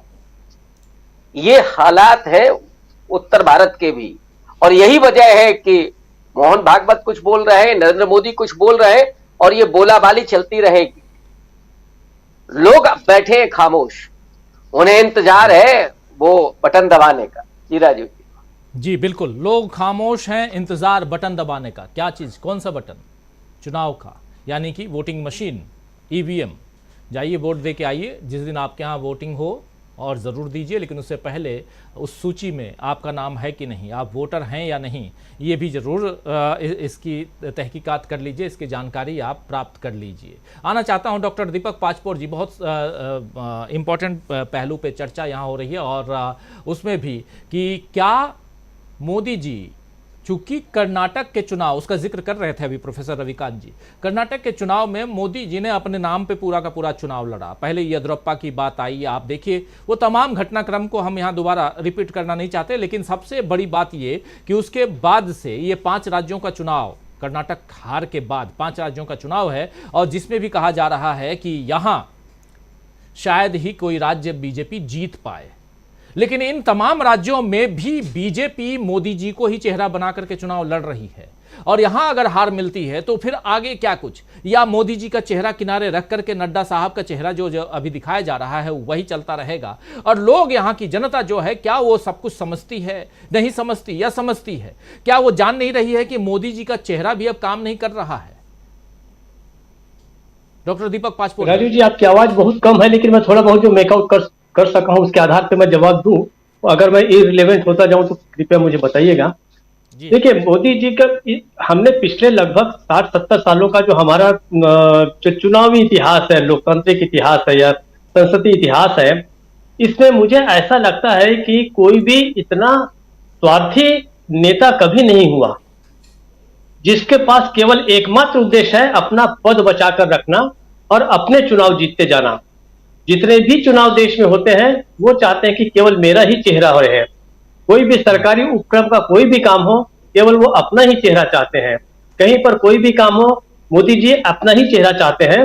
मुझे नहीं लगता कि किसी भी प्रधानमंत्री ने आज तक इस प्रकार का व्यवहार अपनी पार्टी के साथ और अपनी सरकार के साथ किया हो। यहां तक कि एक उदाहरण के लिए बताऊं कि रेल मंत्रालय के भी कुछ काम होते हैं तो उस पर रेल मंत्री दिखाई नहीं देते। खिलाड़ियों का अगर कहीं पर स्वागत हो रहा तो वहां पे खिलाड़ियों का फोटो नहीं रहता, केवल मोदी जी का फोटो रहता है।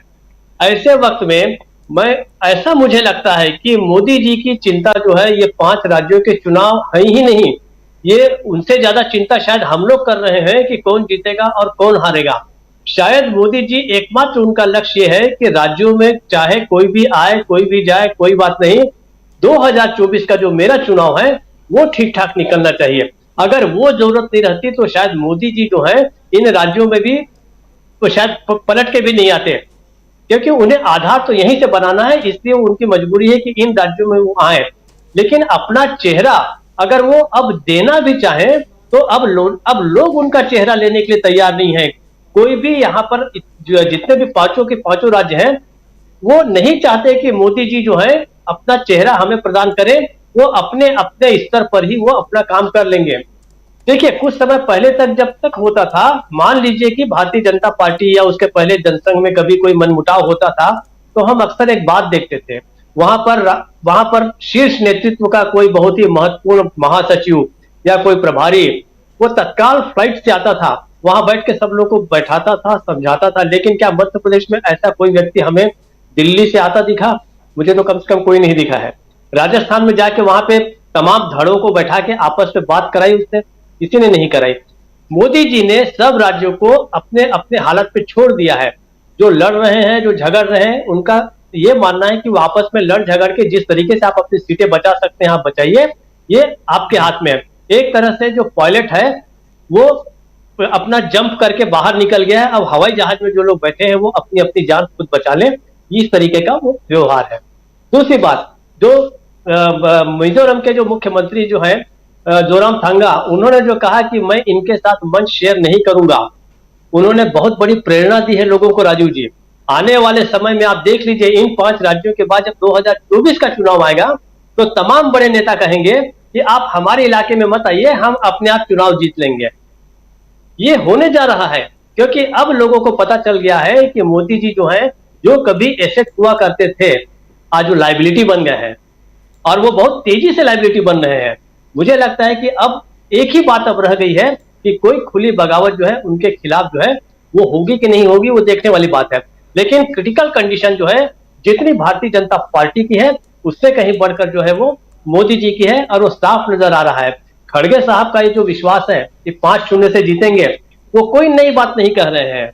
और लगभग सारा देश कम से कम आज की स्थिति में ये मान रहा है कि कांग्रेस ही जो है वो लड़ रही है। अब तो कांग्रेस लड़ नहीं रही है, कांग्रेस से बाकी लोगों को संघर्ष करना पड़ रहा है, चाहे भारतीय जनता पार्टी को भी हो।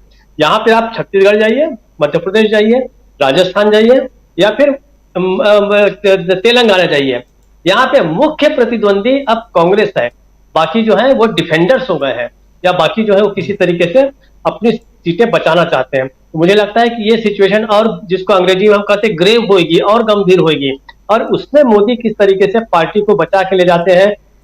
लेकिन मुझे ऐसा लगता है कि पार्टी की चिंता उन्हें कम है, खुद की चिंता ज्यादा है, तो बीच का कैसा रास्ता निकालते हैं वो देखने वाली बात होगी। मैं नहीं जानता कि मेरा जो जवाब है उसमें आपकी कही कितनी बातें आ गई, क्योंकि आपकी आवाज मुझे बहुत कम आ रही थी राजीव जी। नहीं, बिल्कुल आप सही बात कह रहे थे। जो बातें हम यहाँ कर रहे हैं उन्हीं बातों के इर्द गिर्द अपनी बात आप रख रहे हैं। आना चाहता हूँ प्रमोद अग्रवाल जी आपके पास, जरा आपसे भी समझूं कि यहाँ पर जो रणनीति है और उसमें भी देखिए हम जो बात कर रहे हैं, क्या कुछ राहुल गांधी कर रहे हैं, क्या मल्लिकार्जुन खड़गे ने कहा, क्या कुछ कहा मोहन भागवत ने, क्या कुछ बीजेपी के अंदर चल रहा है, मोदी जी कितनी बार किस राज्य में जा रहे हैं, इन तमाम मसलों पे बात कर रहे हैं। लेकिन एक बात और समझने की जरूरत है कि ये चुनाव और इसके बाद के चुनाव, यानी कि आम चुनाव, लोकसभा चुनाव, इसकी तैयारियां मोदी जी और उनकी टीम भी कर रही होगी। और अभी तक 2014 से लेकर के और आज 2023 लगभग 9-9.5 साल में जितने चुनाव हुए हैं उसमें कहीं ना कहीं मोदी जी और अमित शाह जी, इन दोनों की रणनीतियों पर चर्चा खूब हुई है। आज की तारीख में जो ये 5 राज्यों के चुनाव, इसके आगे के चुनाव हैं, इसमें आप क्या कुछ देख रहे हैं? क्या कुछ तैयारियां दिखाई दे रही हैं? कितने कंसर्न दिखाई दे रहे हैं? कितने यहाँ पर प्रधानमंत्री नरेंद्र मोदी सीरियस दिखाई दे रहे हैं इस चुनाव को लेकर के? और क्या यहां अगर हार मिलती है, अगर 4-1 से भी हार जाते हैं, 3-2 से भी हार जाते हैं, या 5-0 तो बहुत बड़ी बात है, उससे हार जाते हैं, तो यहां से अपलिफ्ट करना कितना मुश्किल होगा बीजेपी के लिए, और नरेंद्र मोदी के नाम पर आगे बढ़ना कितना मुश्किल होगा, ये जरा बताइए। मैं शुरू करता हूं कि एक आदमी जो देश के बाहर भी जाकर दूसरे देश में किसी के लिए वोट मांग सकता है, वो आदमी पिछले 6 साल से मिजोरम नहीं गया है। मेरे ध्यान में जहां तक है 2017 के बाद से मोदी जी मिजोरम का कोई दौरा नहीं किया। अब वो जाना भी चाहते हैं तो वहां का मुख्यमंत्री मना कर रहा है। उनको मुख्यमंत्री ने यह स्वीकार कर लिया है ऑफिशियली कि मणिपुर में लगभग 250 चर्च जलाए गए। जो पार्टी सांप्रदायिकता के आधार पर ही राजनीति करती है, उसको पता है कि इसका रिजल्ट क्या होगा। उनके पड़ोसी राज्य का मुख्यमंत्री चुनावी राज्यों में कहता घूम रहा है कि हमें 10 वर्षों तक मियां वोटों की जरूरत नहीं है, हम बिना उसके भी चुनाव जीत सकते हैं।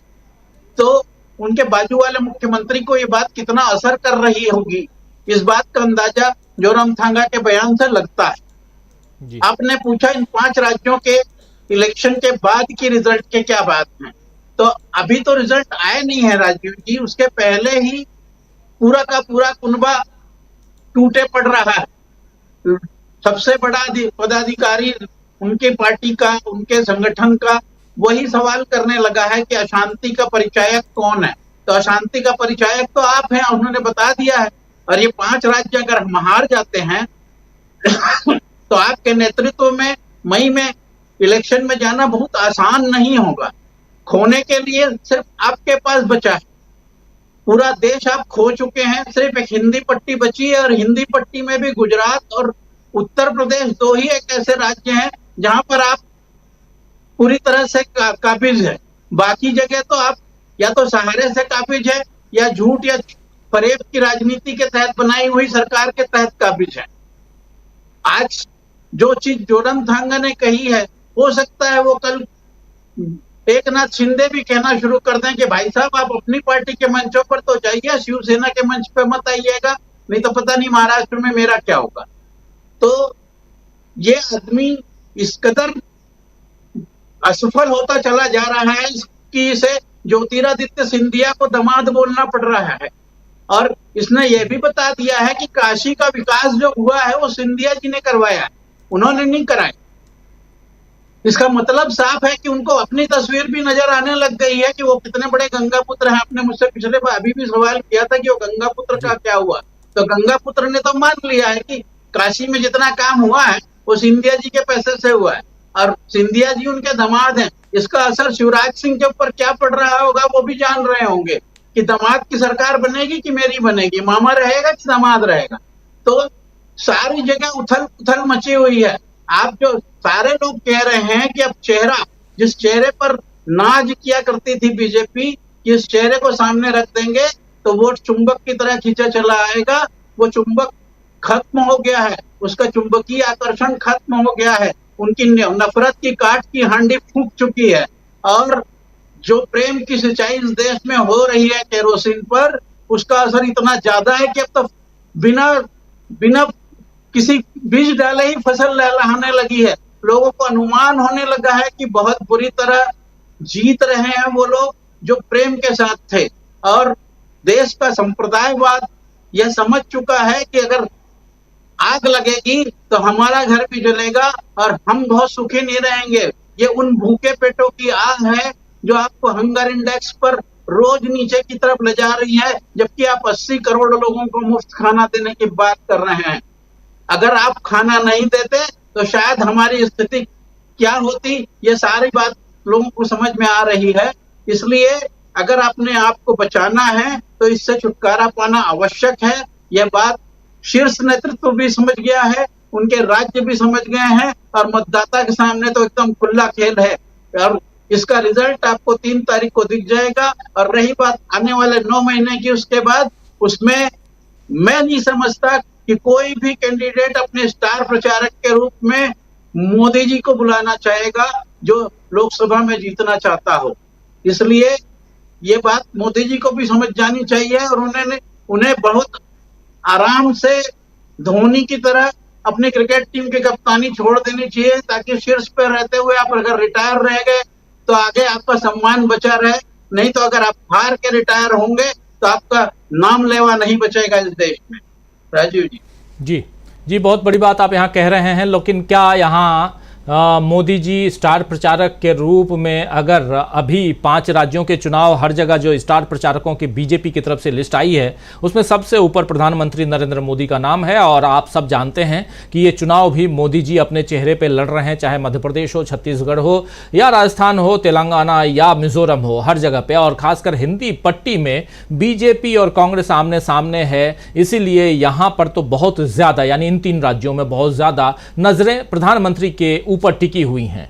स्टार प्रचारक अगर चुनाव हार जाते हैं, एक चुनाव पहले हार चुके हैं, कर्नाटक का चुनाव, उससे पहले हिमाचल प्रदेश का चुनाव हार चुके हैं, लेकिन कर्नाटक का चुनाव एक हिंदुत्व की प्रयोगशाला के रूप में उससे पहले इन लोगों ने जैसे यहाँ करने की कोशिश की। प्रधानमंत्री नरेंद्र मोदी ने वहाँ बजरंग बली की बात लेकर के आए वो सामने, और चुनाव वाले दिन भी अपील करते वक्त और उससे पहले भी हमने देखा कि कहीं ना कहीं सांप्रदायिक ध्रुवीकरण करने की कोशिश थी। अब यहाँ स्वामी जी, आपको क्या लगता है कि अगर स्टार प्रचारक ये चुनाव मतलब बीजेपी ये चुनाव हार जाती है तो फिर मोदी जी का चेहरा कहां दिखाई देता है? इसके बाद 2024 का चुनाव कितना मुश्किल हो जाएगा बीजेपी के लिए, आपका नजरिया?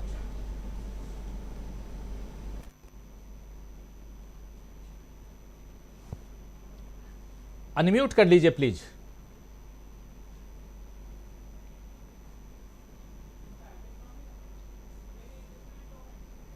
रिकनेक्ट करना पड़ेगा स्वामी जी को, तब तक का आना चाहता हूं प्रोफेसर रविकांत जी आपके पास। आप सवाल सुन रहे होंगे।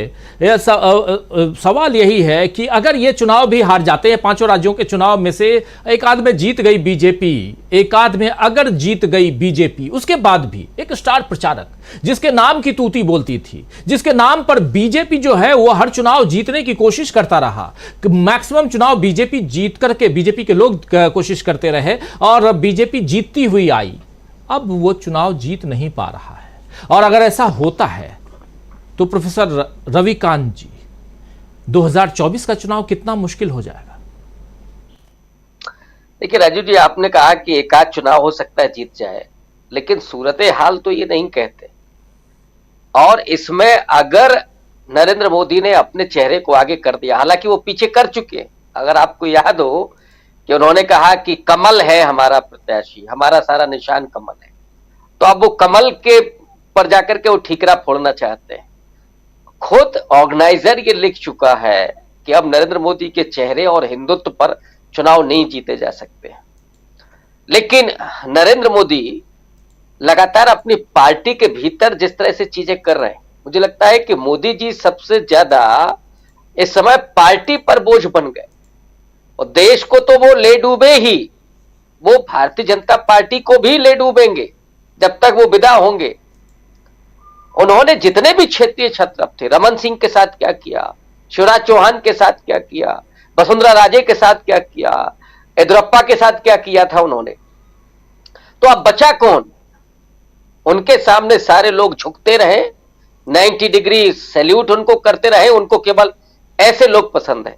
जेपी नड्डा राष्ट्रीय अध्यक्ष उनकी अगवानी करता है, ये हालत हो गई भारतीय जनता पार्टी। और ऐसे में जब आप ये कह रहे हैं कि ये सेमीफाइनल हार जाते हैं अगर नरेंद्र मोदी, तो फिर फाइनल में कोई भी गेम चेंजर उनके पास नहीं होगा, कोई तुरुप का इक्का नहीं काम करने वाला है।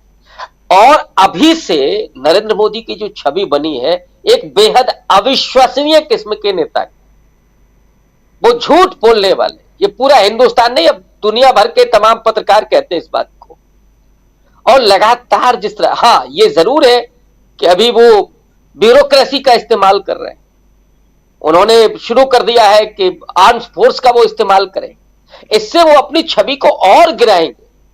और कहीं खुदा ना खास्ता जो आर्मी है या जो सैनिक हैं, उन्होंने अगर कहीं मना कर दिया, बोल दिया कि ये काम हम नहीं करेंगे, और करना भी चाहिए, ये सेना की गरिमा का सवाल है, उनके सम्मान का सवाल है। वो क्या साबुन की टिकिया बेचने वाले एजेंट बन जाएंगे मोदी जी के खातिर, या जो ब्यूरोक्रेसी है वो रथ हाँकने वाले बन जाएंगे?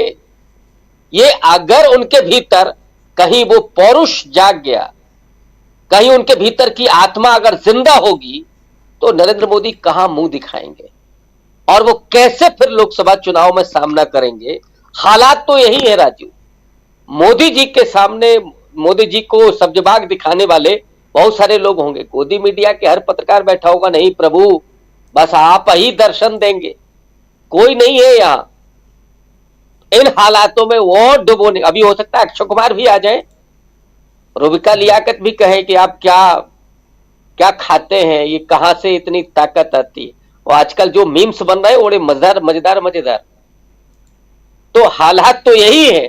जनता तो अब केवल मीम्स पसंद कर रही है मोदी जी के, वो G20 वाले कुछ ला करके, और कुछ घटनाएं भी ऐसी हो रही हैं कि लोग उसमें भी इंजॉय कर रहे हैं। खैर मैं उनको कहना नहीं चाहता। तो हालात तो यही हैं। तो कैसे वो जाएंगे, कैसे सामना करेंगे, ये सवाल तो है, सबके जहन में ये सवाल है।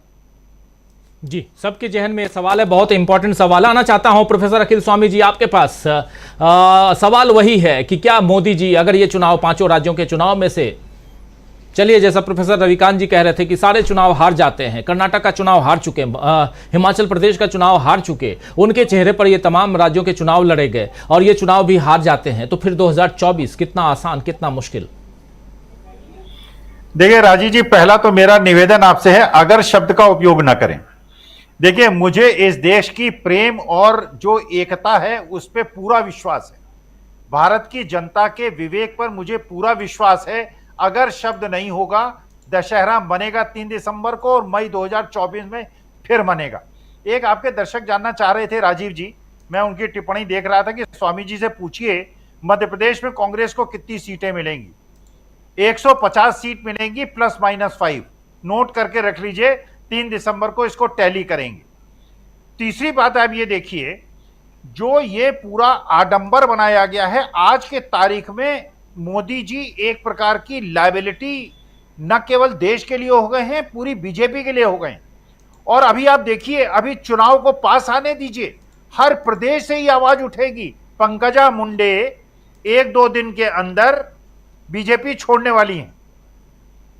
और पंकजा मुंडे को आप जानते हैं कितनी बड़ी नेत्री हैं और महाराष्ट्र की राजनीति में उनका कितना बड़ा हस्तक्षेप है। तो आप देख रहे हैं जिस प्रकार से ये सभी प्रदेशों के अंदर, और ये कोई ऐसा नहीं है कि एक प्रदेश, एक क्षेत्र की घटना है, ये नॉर्थ ईस्ट की भी घटना है, ये मध्य भारत की भी घटना है, हर जगह की घटना। एक चीज और राजीव जी, मेरे सूत्र बता रहे हैं, मुझे पता नहीं है, बाकी आपके और आपके दर्शक इसकी पुष्टि करें। एक बार आप ही ने बताया था कि मोदी जी ने बताया था कि चेतक की मां गुजराती थी।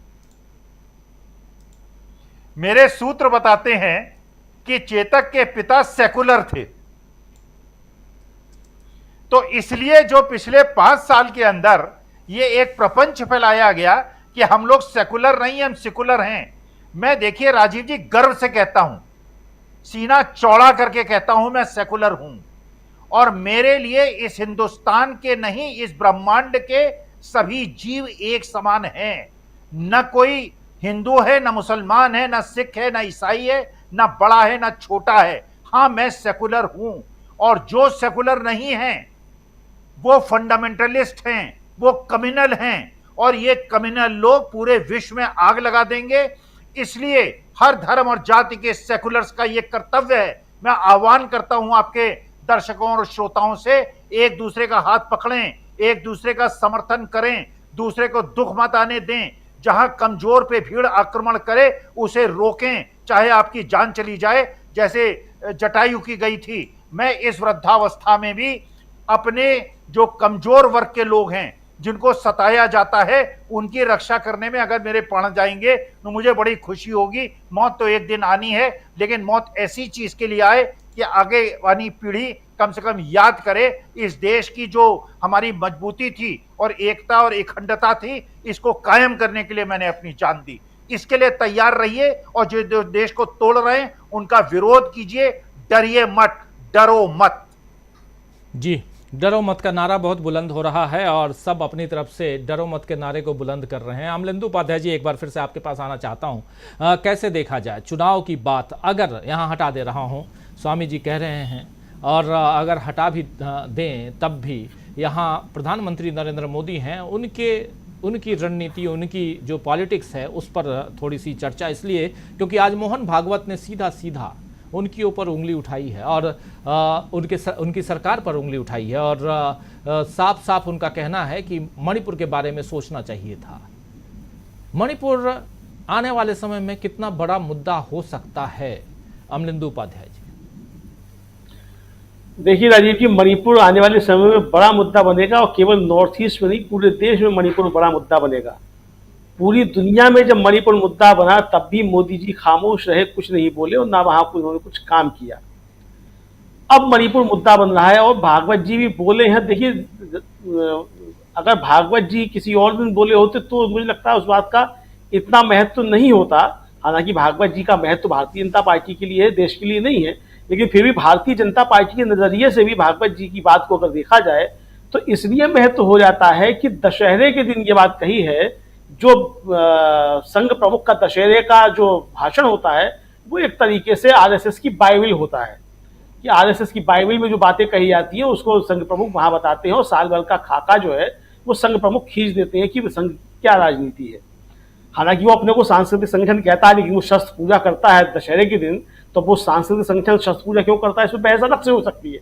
लेकिन प्रधानमंत्री के विषय में जो बिना नाम लिए जो भागवत जी ने कहा है राजीव जी, वो निश्चित तौर पर भारतीय जनता पार्टी के अंदर आत्ममंथन करने की स्थिति पैदा होगी। और अगर जो सूचनाएं आ रही हैं, जिस तरह की बातें राजनीतिक हलकों में हो रही हैं कि प्रधानमंत्री नरेंद्र मोदी के खिलाफ जो भारतीय जनता पार्टी के अंदर असंतोष बढ़ता जा रहा है, तो अगर ये बातें सही है, ये सूचनाएं सही हैं, तो मुझे लगता है कि आज मोहन भागवत जी ने इशारा दे दिया है कि ये चीजें अब अंदर और बढ़ेंगी। अब वो चुनाव जीते या हारे, मुझे लगता है कि प्रधानमंत्री नरेंद्र मोदी जो है वो संकटों में काफी ज्यादा हैं। अब वो इससे निकलना चाहते हैं, किस तरह से निकलना चाहते हैं वो उनका मसला है। देखिए, दूसरा जो प्रधानमंत्री एक काम करके आए राजीव जी, खासतौर से मध्य प्रदेश में, एक तरफ तो कह आए कि वो दामाद हैं गुजरात के, सिंधिया जी गुजरात के दामाद बताया है, और 25 सालों में ऐसा पहली बार हो रहा है, गजेंद्र इंग्लैंड चले गए वरना वो बताते कि सिंधिया परिवार जो है वो मध्य प्रदेश की राजनीति से गायब हो गया, चुनाव में है ही नहीं। ये 25 सालों में पहली बार हो रहा है। तो जैसे मोदी जी ने कांग्रेस मुक्त भारत नहीं बना पाए, लेकिन गांधी मुक्त सरकार बना दी, मेनका गांधी को बाहर करके अपनी सरकार से, तो सिंधिया मुक्त मध्य प्रदेश कर दिया। अब वो चाहे दामाद बताते रहे, कुछ भी बताते रहे, तो मोदी जी की रणनीति क्या काम कर रही है तो मोदी जी जाने। लेकिन जिस तरीके से संघ प्रमुख ने कहा है आज, जो जिन बातों को लेकर के ध्यान दिलाया है, मुझे लगता है कि ये सारी चीजें जो है प्रधानमंत्री नरेंद्र मोदी के लिए अंदरूनी भारतीय जनता पार्टी की राजनीति जो है उसके अंदर वो संकट पैदा करने वाली है और निश्चित तौर पे इसका चुनाव में असर पड़ेगा। और जो कहा जा रहा था कि साहब संघ के कार्यकर्ता उतर पड़े हैं मैदान में और भारतीय जनता पार्टी के लिए काम करेंगे और जी जान से जुट जाएंगे, मुझे लगता है कि संघ प्रमुख ने वहां से स्वयंसेवकों को इशारा दे दिया है कि इस चुनाव में जुटने की बिल्कुल भी आवश्यकता नहीं है। और चूंकि संघ का जो खुफिया तंत्र है वो उसकी सूचनाएं बहुत तेजी से फैलती हैं, अंदरूनी सूचनाएं होती हैं, ऐसा कहा जाता है, पता नहीं है कि नहीं है, भागवत जी जानेंगे और स्वयंसेवक जानेंगे। लेकिन अगर ऐसा है तो मुझे लगता है कि ये सूचना जो है निचले स्तर तक बहुत जल्दी पहुंच जाएगी कि भारतीय जनता पार्टी के लिए आरएसएस को काम नहीं करना है। और मध्य प्रदेश में तो पार्टी बन चुकी है आरएसएस प्रचार को, ये लक्ष्य भारतीय जनता पार्टी के खिलाफ ही जो मैदान में उतर रहे हैं सब। तो ये सारी चीजें राजीव ने निश्चित तौर पर इशारा करनी कि आज मोहन भागवत ने एक तरीके से प्रधानमंत्री नरेंद्र मोदी के खिलाफ जो है वो स्वयं सेवकों के कान में मंत्र फूंक दिया है। अब ये कितना काम करता है, कितना काम नहीं करता है, ये आने वाला समय बताएगा राजीव। जी, ये बहुत बड़ी बात आप कह रहे हैं। लेकिन प्रोफेसर रविकांत जी, आरएसएस का कितना रोल होता है, कैसे देखते हैं आप चुनाव में? देखिए, आरएसएस अपने आप को कहता तो सांस्कृतिक संगठन है, लेकिन आज उसने ये भी कहा, माने मोहन भागवत ने, कि वोट समझदारी के साथ दें, लोग भरमाएंगे लेकिन उसमें नहीं पड़ना है। अब ये किस तरफ इशारा था? क्या मैं ये मानूं जो अभी हमारे साथी कह रहे हैं कि उन्होंने स्वयंसेवकों की तरफ और इस देश के लोगों की तरफ कह दिया है कि आपको लोग भरमाएंगे, प्रभावित करेंगे? तो मोदी जी तो 10 साल से झूठ बोल रहे हैं। मोहन भागवत ने हो सकता है कि लोगों को कह दिया हो कि झूठ के जाल में नहीं फंसना है। तो ये तो लोगों को समझना है, आरएसएस उनके समर्थकों को समझना है कि मोहन भागवत की बात को, इस बात को माना जाए कि ना माना जाए। लेकिन आरएसएस बीजेपी की बुनियाद में रहा, माहौल तैयार करता है, नैरेटिव बनाता है। लेकिन हालात ये है कि नरेंद्र मोदी ने आरएसएस को भी किनारे लगा दिया और नरेंद्र मोदी बीजेपी से ही ऊपर नहीं हो गए हैं, आरएसएस से भी ऊपर हो गए। तो ऐसे में अब ये सवाल जरूर उठता है कि आरएसएस कितनी मदद करेगा, जैसे पिछले चुनावों में वो करता रहा है।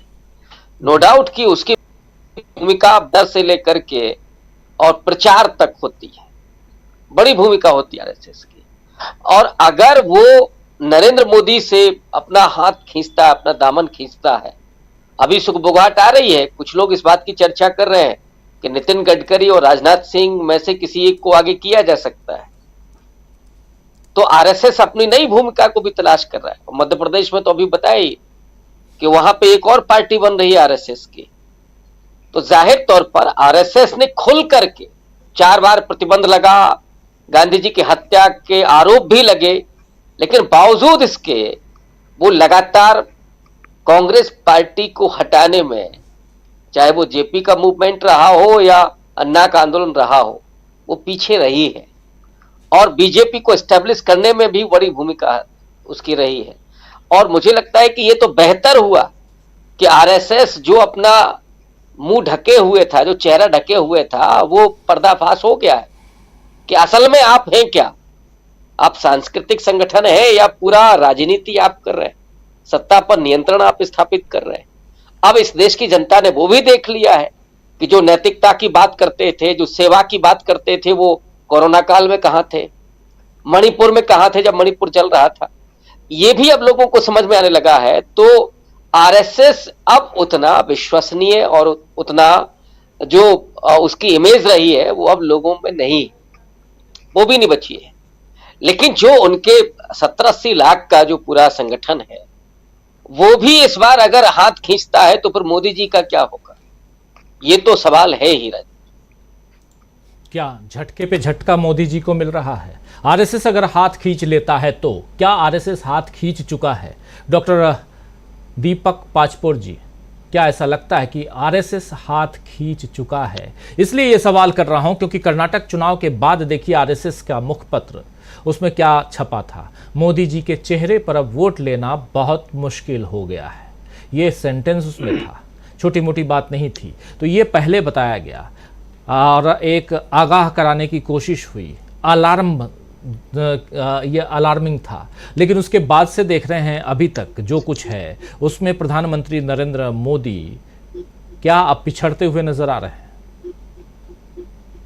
राजू जी देखिए, एक समय था, मुझे ऐसा लगता है जब आरएसएस इतना प्रभावशाली होता था कि वो किसी भी उम्मीदवार के पीछे अपनी ताकत लगाता था तो जीत जाता था।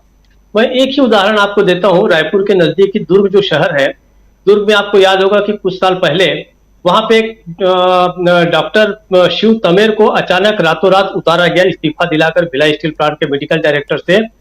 और संघ ने केवल एक आदेश दिया कि ये अपना आदमी है, इसको हर हाल में जिताना है। नितांत अराजनीतिक व्यक्ति थे, लेकिन वो महापौर के चुनाव में लड़े और उसको जिता दिया। लेकिन अब जो है आरएसएस एक कमजोर किस्म की संस्था है, अपने आप में कमजोर है। लंबे समय से मैं उसकी कोई बहुत शाखाएं नहीं देख रहा हूं कि कहीं पहले, कुछ समय तक पहले ऐसा था कि बहुत जगह जगह शाखाएं लगती थी। अब उनका जो संघ का जिसको हम ये पथ संचलन वगैरह कहते हैं, वो केवल विजयादशमी के दिन दिखता है। वो भी इसलिए कि वो बहुत आवश्यक हो गया है। और दूसरा जो गुरु दक्षिणा देने वाला जो दिन है, शायद बुद्ध पूर्णिमा के दिन उनका एक कार्यक्रम होता है। इन 2 कार्यक्रमों के अलावा उनकी बड़ी उपस्थिति नहीं दिखती। कई बार ऐसा होता था, मैं जिस समय उस्मानाबाद और लातूर में भूकंप आए थे तो मैं कवर करने गया था, वहां आरएसएस के बहुत बड़ी संख्या में लोग सुबह सुबह पहुंच गए थे, उन्होंने काम किया था। लेकिन अभी पिछले समय से हम बहुत सारी ऐसी आपदाएं देख रहे हैं, उसमें संघ के कार्यकर्ता हमें काम करते बिल्कुल नजर नहीं आ रहे हैं। पिछले कुछ समय देख लीजिए उत्तराखंड में जो कुछ हुआ, पिछले कुछ और जो ये जिसका मणिपुर का जिक्र किया गया, मणिपुर में आज भी सैकड़ों लोग जो है घरों के बाहर हैं, शिविरों में हैं। यहां तक कि आप सोचिए कि दिल्ली में, जोधपुर में कई जगह जहां कश्मीरी पंडितों को रखा गया है, उन शिविरों में भी कहीं पर नजर नहीं आते आरएसएस के लोग कि उनकी वो सेवा कर रहे हो, कुछ काम कर रहे हो। अभी उनका टारगेट जो है, उनका सबसे ज्यादा उनकी सक्रियता आपको कहीं दिखेगी तो वो आदिवासी क्षेत्रों में दिखेगी। और वहां पर इसलिए दिखे क्योंकि वहां पर वो उस मुद्दे को बनाना चाहते हैं कि वहां पे आदिवासियों का कन्वर्शन जो है वो ईसाई मिशनरीज कर रहे हैं। ईसाई मिशनरीज निश्चित रूप से बहुत जगह ऐसे सक्रिय हैं सेवा को लेकर, हमारे छत्तीसगढ़ में, झारखंड में, उड़ीसा में, कई जगह पे, पूरे देश में उनका बहुत ही अनुकरणीय काम है। तो वहां पर उनके लिए एक जमीन है कि जहां पर वो इस धर्मांतरण को लेकर वो कुछ मुद्दा उठा सके, वहां पर आपको थोड़े बहुत सक्रिय दिखेंगे। लेकिन जहां तक इसकी बात है, मणिपुर जैसी चीजें जो होती हैं, वहां पर तो आरएसएस के कार्यकर्ता नहीं दिखते, न सेवा करते दिखते हैं।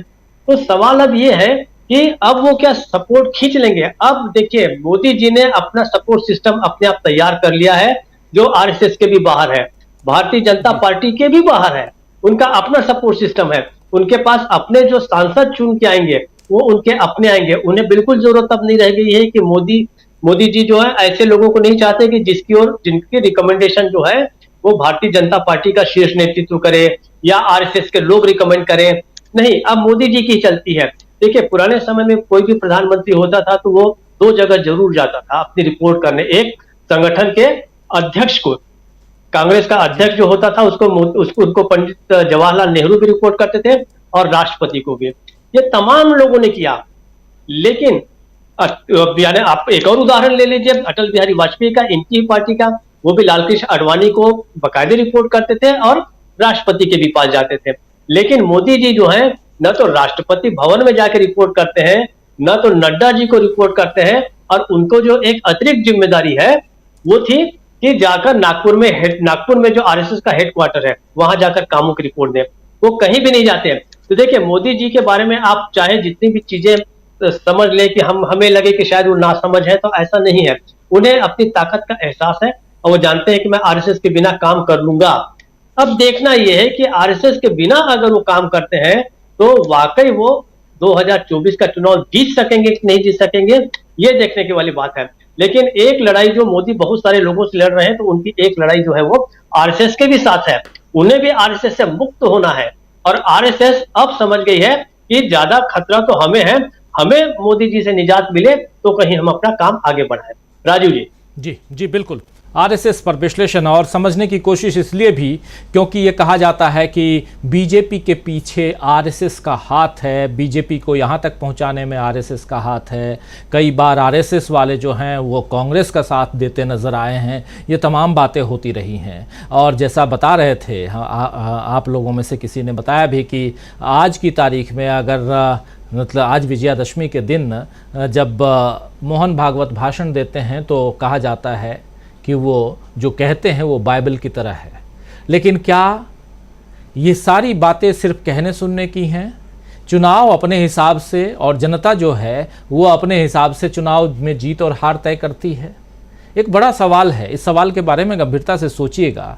आना चाहता हूं एक बार फिर से जल्दी इस कार्यक्रम को समाप्त करूं। प्रोफेसर अखिल स्वामी जी, कैसे देखते हैं जनमत की, अगर हम बात करें, जनता की बात करें, तो उसमें कैसे देखा जाए? प्रचारक आते जाते हैं, लेकिन इन्फ्लुएंस कितना करते हैं? आज की तारीख में मोदी जी कितना इन्फ्लुएंस करते हुए दिखाई देते हैं? नहीं, देखिए, मोदी जी इसलिए इन्फ्लुएंस नहीं करते हैं क्योंकि देश का जो हमारी मिजाज है, 80% लोगों के पास ये मैसेज चला गया है कि हमें मोहब्बत से मिलजुल कर एक दूसरे का हाथ पकड़कर रहना है। देखिए, हमारे देश के कम से कम 15% लोग ऐसे हैं जिनके रिश्तेदार, जिनके बच्चे क्रिश्चियन और मुसलमान देशों में रहते हैं। उनकी सुरक्षा के लिए आवश्यक है विश्व के अंदर कोई एग्जिस्टेंस हो। अगर हम क्रिश्चियन और मुसलमानों के साथ भेदभाव करेंगे तो आज नहीं तो कल हमारे रिश्तेदार, हमारे बच्चों के साथ अन्याय होगा। इसलिए अपनी रक्षा के लिए, अपने स्वार्थ के लिए आवश्यक है कि हम सभी धर्म और जाति के लोगों को बिना किसी विद्वेष के, बिना किसी भेदभाव के, गुण और दोष के आधार पर उनका वर्गीकरण करें, जिससे हमारे बच्चे भी दूसरे देशों में, और जिन लोगों की आप बात कर रहे हैं जो हमारे देश के अंदर घृणा फैलाते हैं, इनके 99% लोगों के बच्चे क्रिश्चियन और मुस्लिम देशों में रहते हैं। एक बहुत बड़े नेता के बहुत संस्कारी बेटे ने 165 करोड़ की कोठी दुबई में खरीदी है, और जो एक बहुत बड़े सिक्योरिटी एडवाइजर हैं उनके बेटे जो हैं वो पाकिस्तानी नेशनल के साथ जॉइंट सेक्टर यूनिट चलाते हैं। तो देश की जनता को गुमराह नहीं होना चाहिए, हित समझना चाहिए, कमजोर का साथ देना चाहिए और भेदभाव से ऊपर उठकर देश के हित में सोचना चाहिए। जी बिल्कुल बिल्कुल। हमारे एक साथी राहुल माली लिख रहे हैं, ये पूरी तरह से बकवास है। आरएसएस की पहुंच 5% लोगों तक भी नहीं है और इनके कहने पर कोई वोट नहीं करता है। और अनिल भटनागर जी लिख रहे हैं कि स्वामी जी और आपके सभी वक्ता बहुत ही अच्छा बोलते हैं, बहुत बढ़िया विश्लेषण होता है आपके चैनल पर। तो ये अभी जो तत्काल, चूँकि स्वामी जी आपकी बात और एक मेरी बात ये थी कि मैं इस बात को समझने की कोशिश कर रहा था कि क्या सचमुच आरएसएस के कहने पर लोग वोट देते हैं। तो हमारे साथी कह रहे हैं कि नहीं, ऐसा नहीं होता है। ये महत्वपूर्ण बात है। दुर्ग भिलाई की बात हो रही थी, इस क्लोजिंग के साथ आना चाहता हूँ, चूँकि दुर्ग से ही छत्तीसगढ़ में दुर्ग और भिलाई ये दोनों बिल्कुल ट्विन सिटी की तरह है और देखा जाए तो रायपुर शहर से ये लगभग 25 किलोमीटर की दूरी पर बसा हुआ है, ज़्यादा दूर नहीं है, अब तो बहुत पास है। और वहीं से जुड़े हुए हैं हमारे साथी प्रमोद अग्रवाल जी। प्रमोद जी, अभी बात कर भी रहे थे डॉक्टर दीपक पाचपुर जी, और याद कीजिए कि उस समय आरएसएस का पहले क्या होता था, आज क्या है उसकी बात। लेकिन अब चूंकि चुनाव सामने है, कोई रोल दिखाई देता है क्या आरएसएस का आपको छत्तीसगढ़ में? मेरे शहर में तो पहले भी बहुत कम था। छत्तीसगढ़ में सांप्रदायिकता की राजनीति का स्थान कभी नहीं रहा, ये बात एकदम साफ है। और जहां अगर सांप्रदायिकता को लोग पसंद नहीं करते, वहां आरएसएस हो नहीं सकता। आरएसएस वहीं होगा जहां सांप्रदायिकता हो। जैसे कहते हैं कि अगर किसी गांव में या शहर में थाना खुलवा दो तो अपराध होने लगते हैं, उसी तरह आरएसएस की शाखा खोल दो, सांप्रदायिकता बढ़ने लगती है।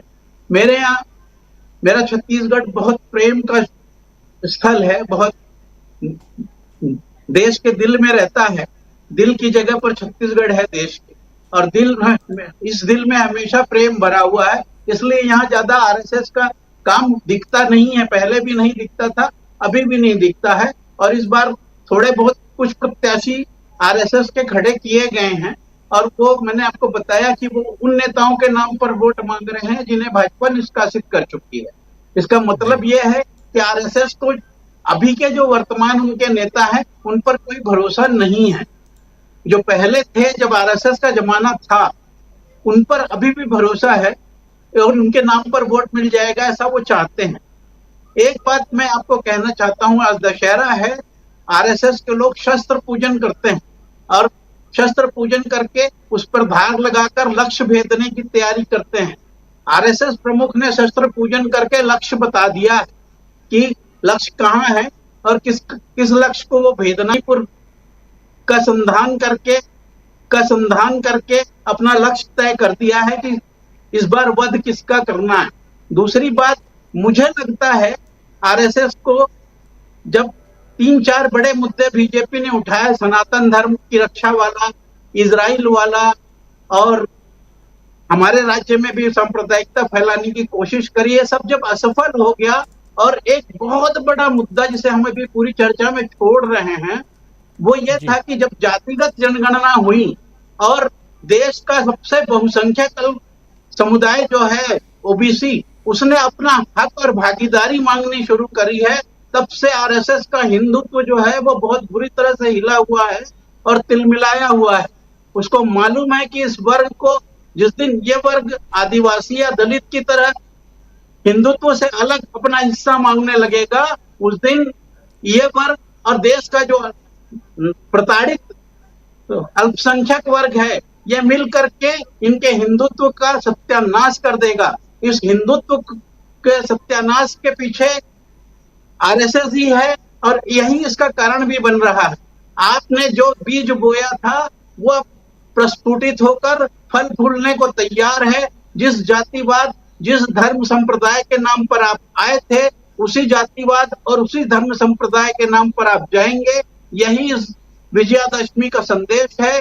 इस संदेश को आरएसएस के लोग निश्चित रूप से समझ रहे होंगे कि हमको ओबीसी का जो कटाव महसूस हो रहा है उसको कैसे समाप्त करना है, उसको कैसे भारतीयता का चोला फिर से पहनाना है और उसको कैसे ब्राह्मणवाद की राजनीति के नीचे लाना है। राजीव जी।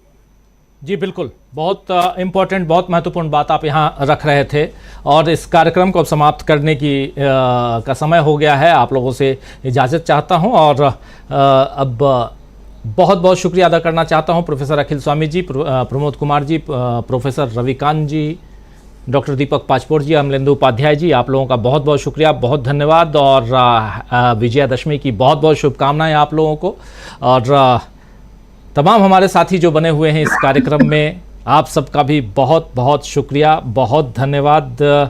और अनिल भटनागर जी लिख रहे हैं कि राजीव जी, गुजरात में जो पुल गिरा उसकी कोई खबर बताइए।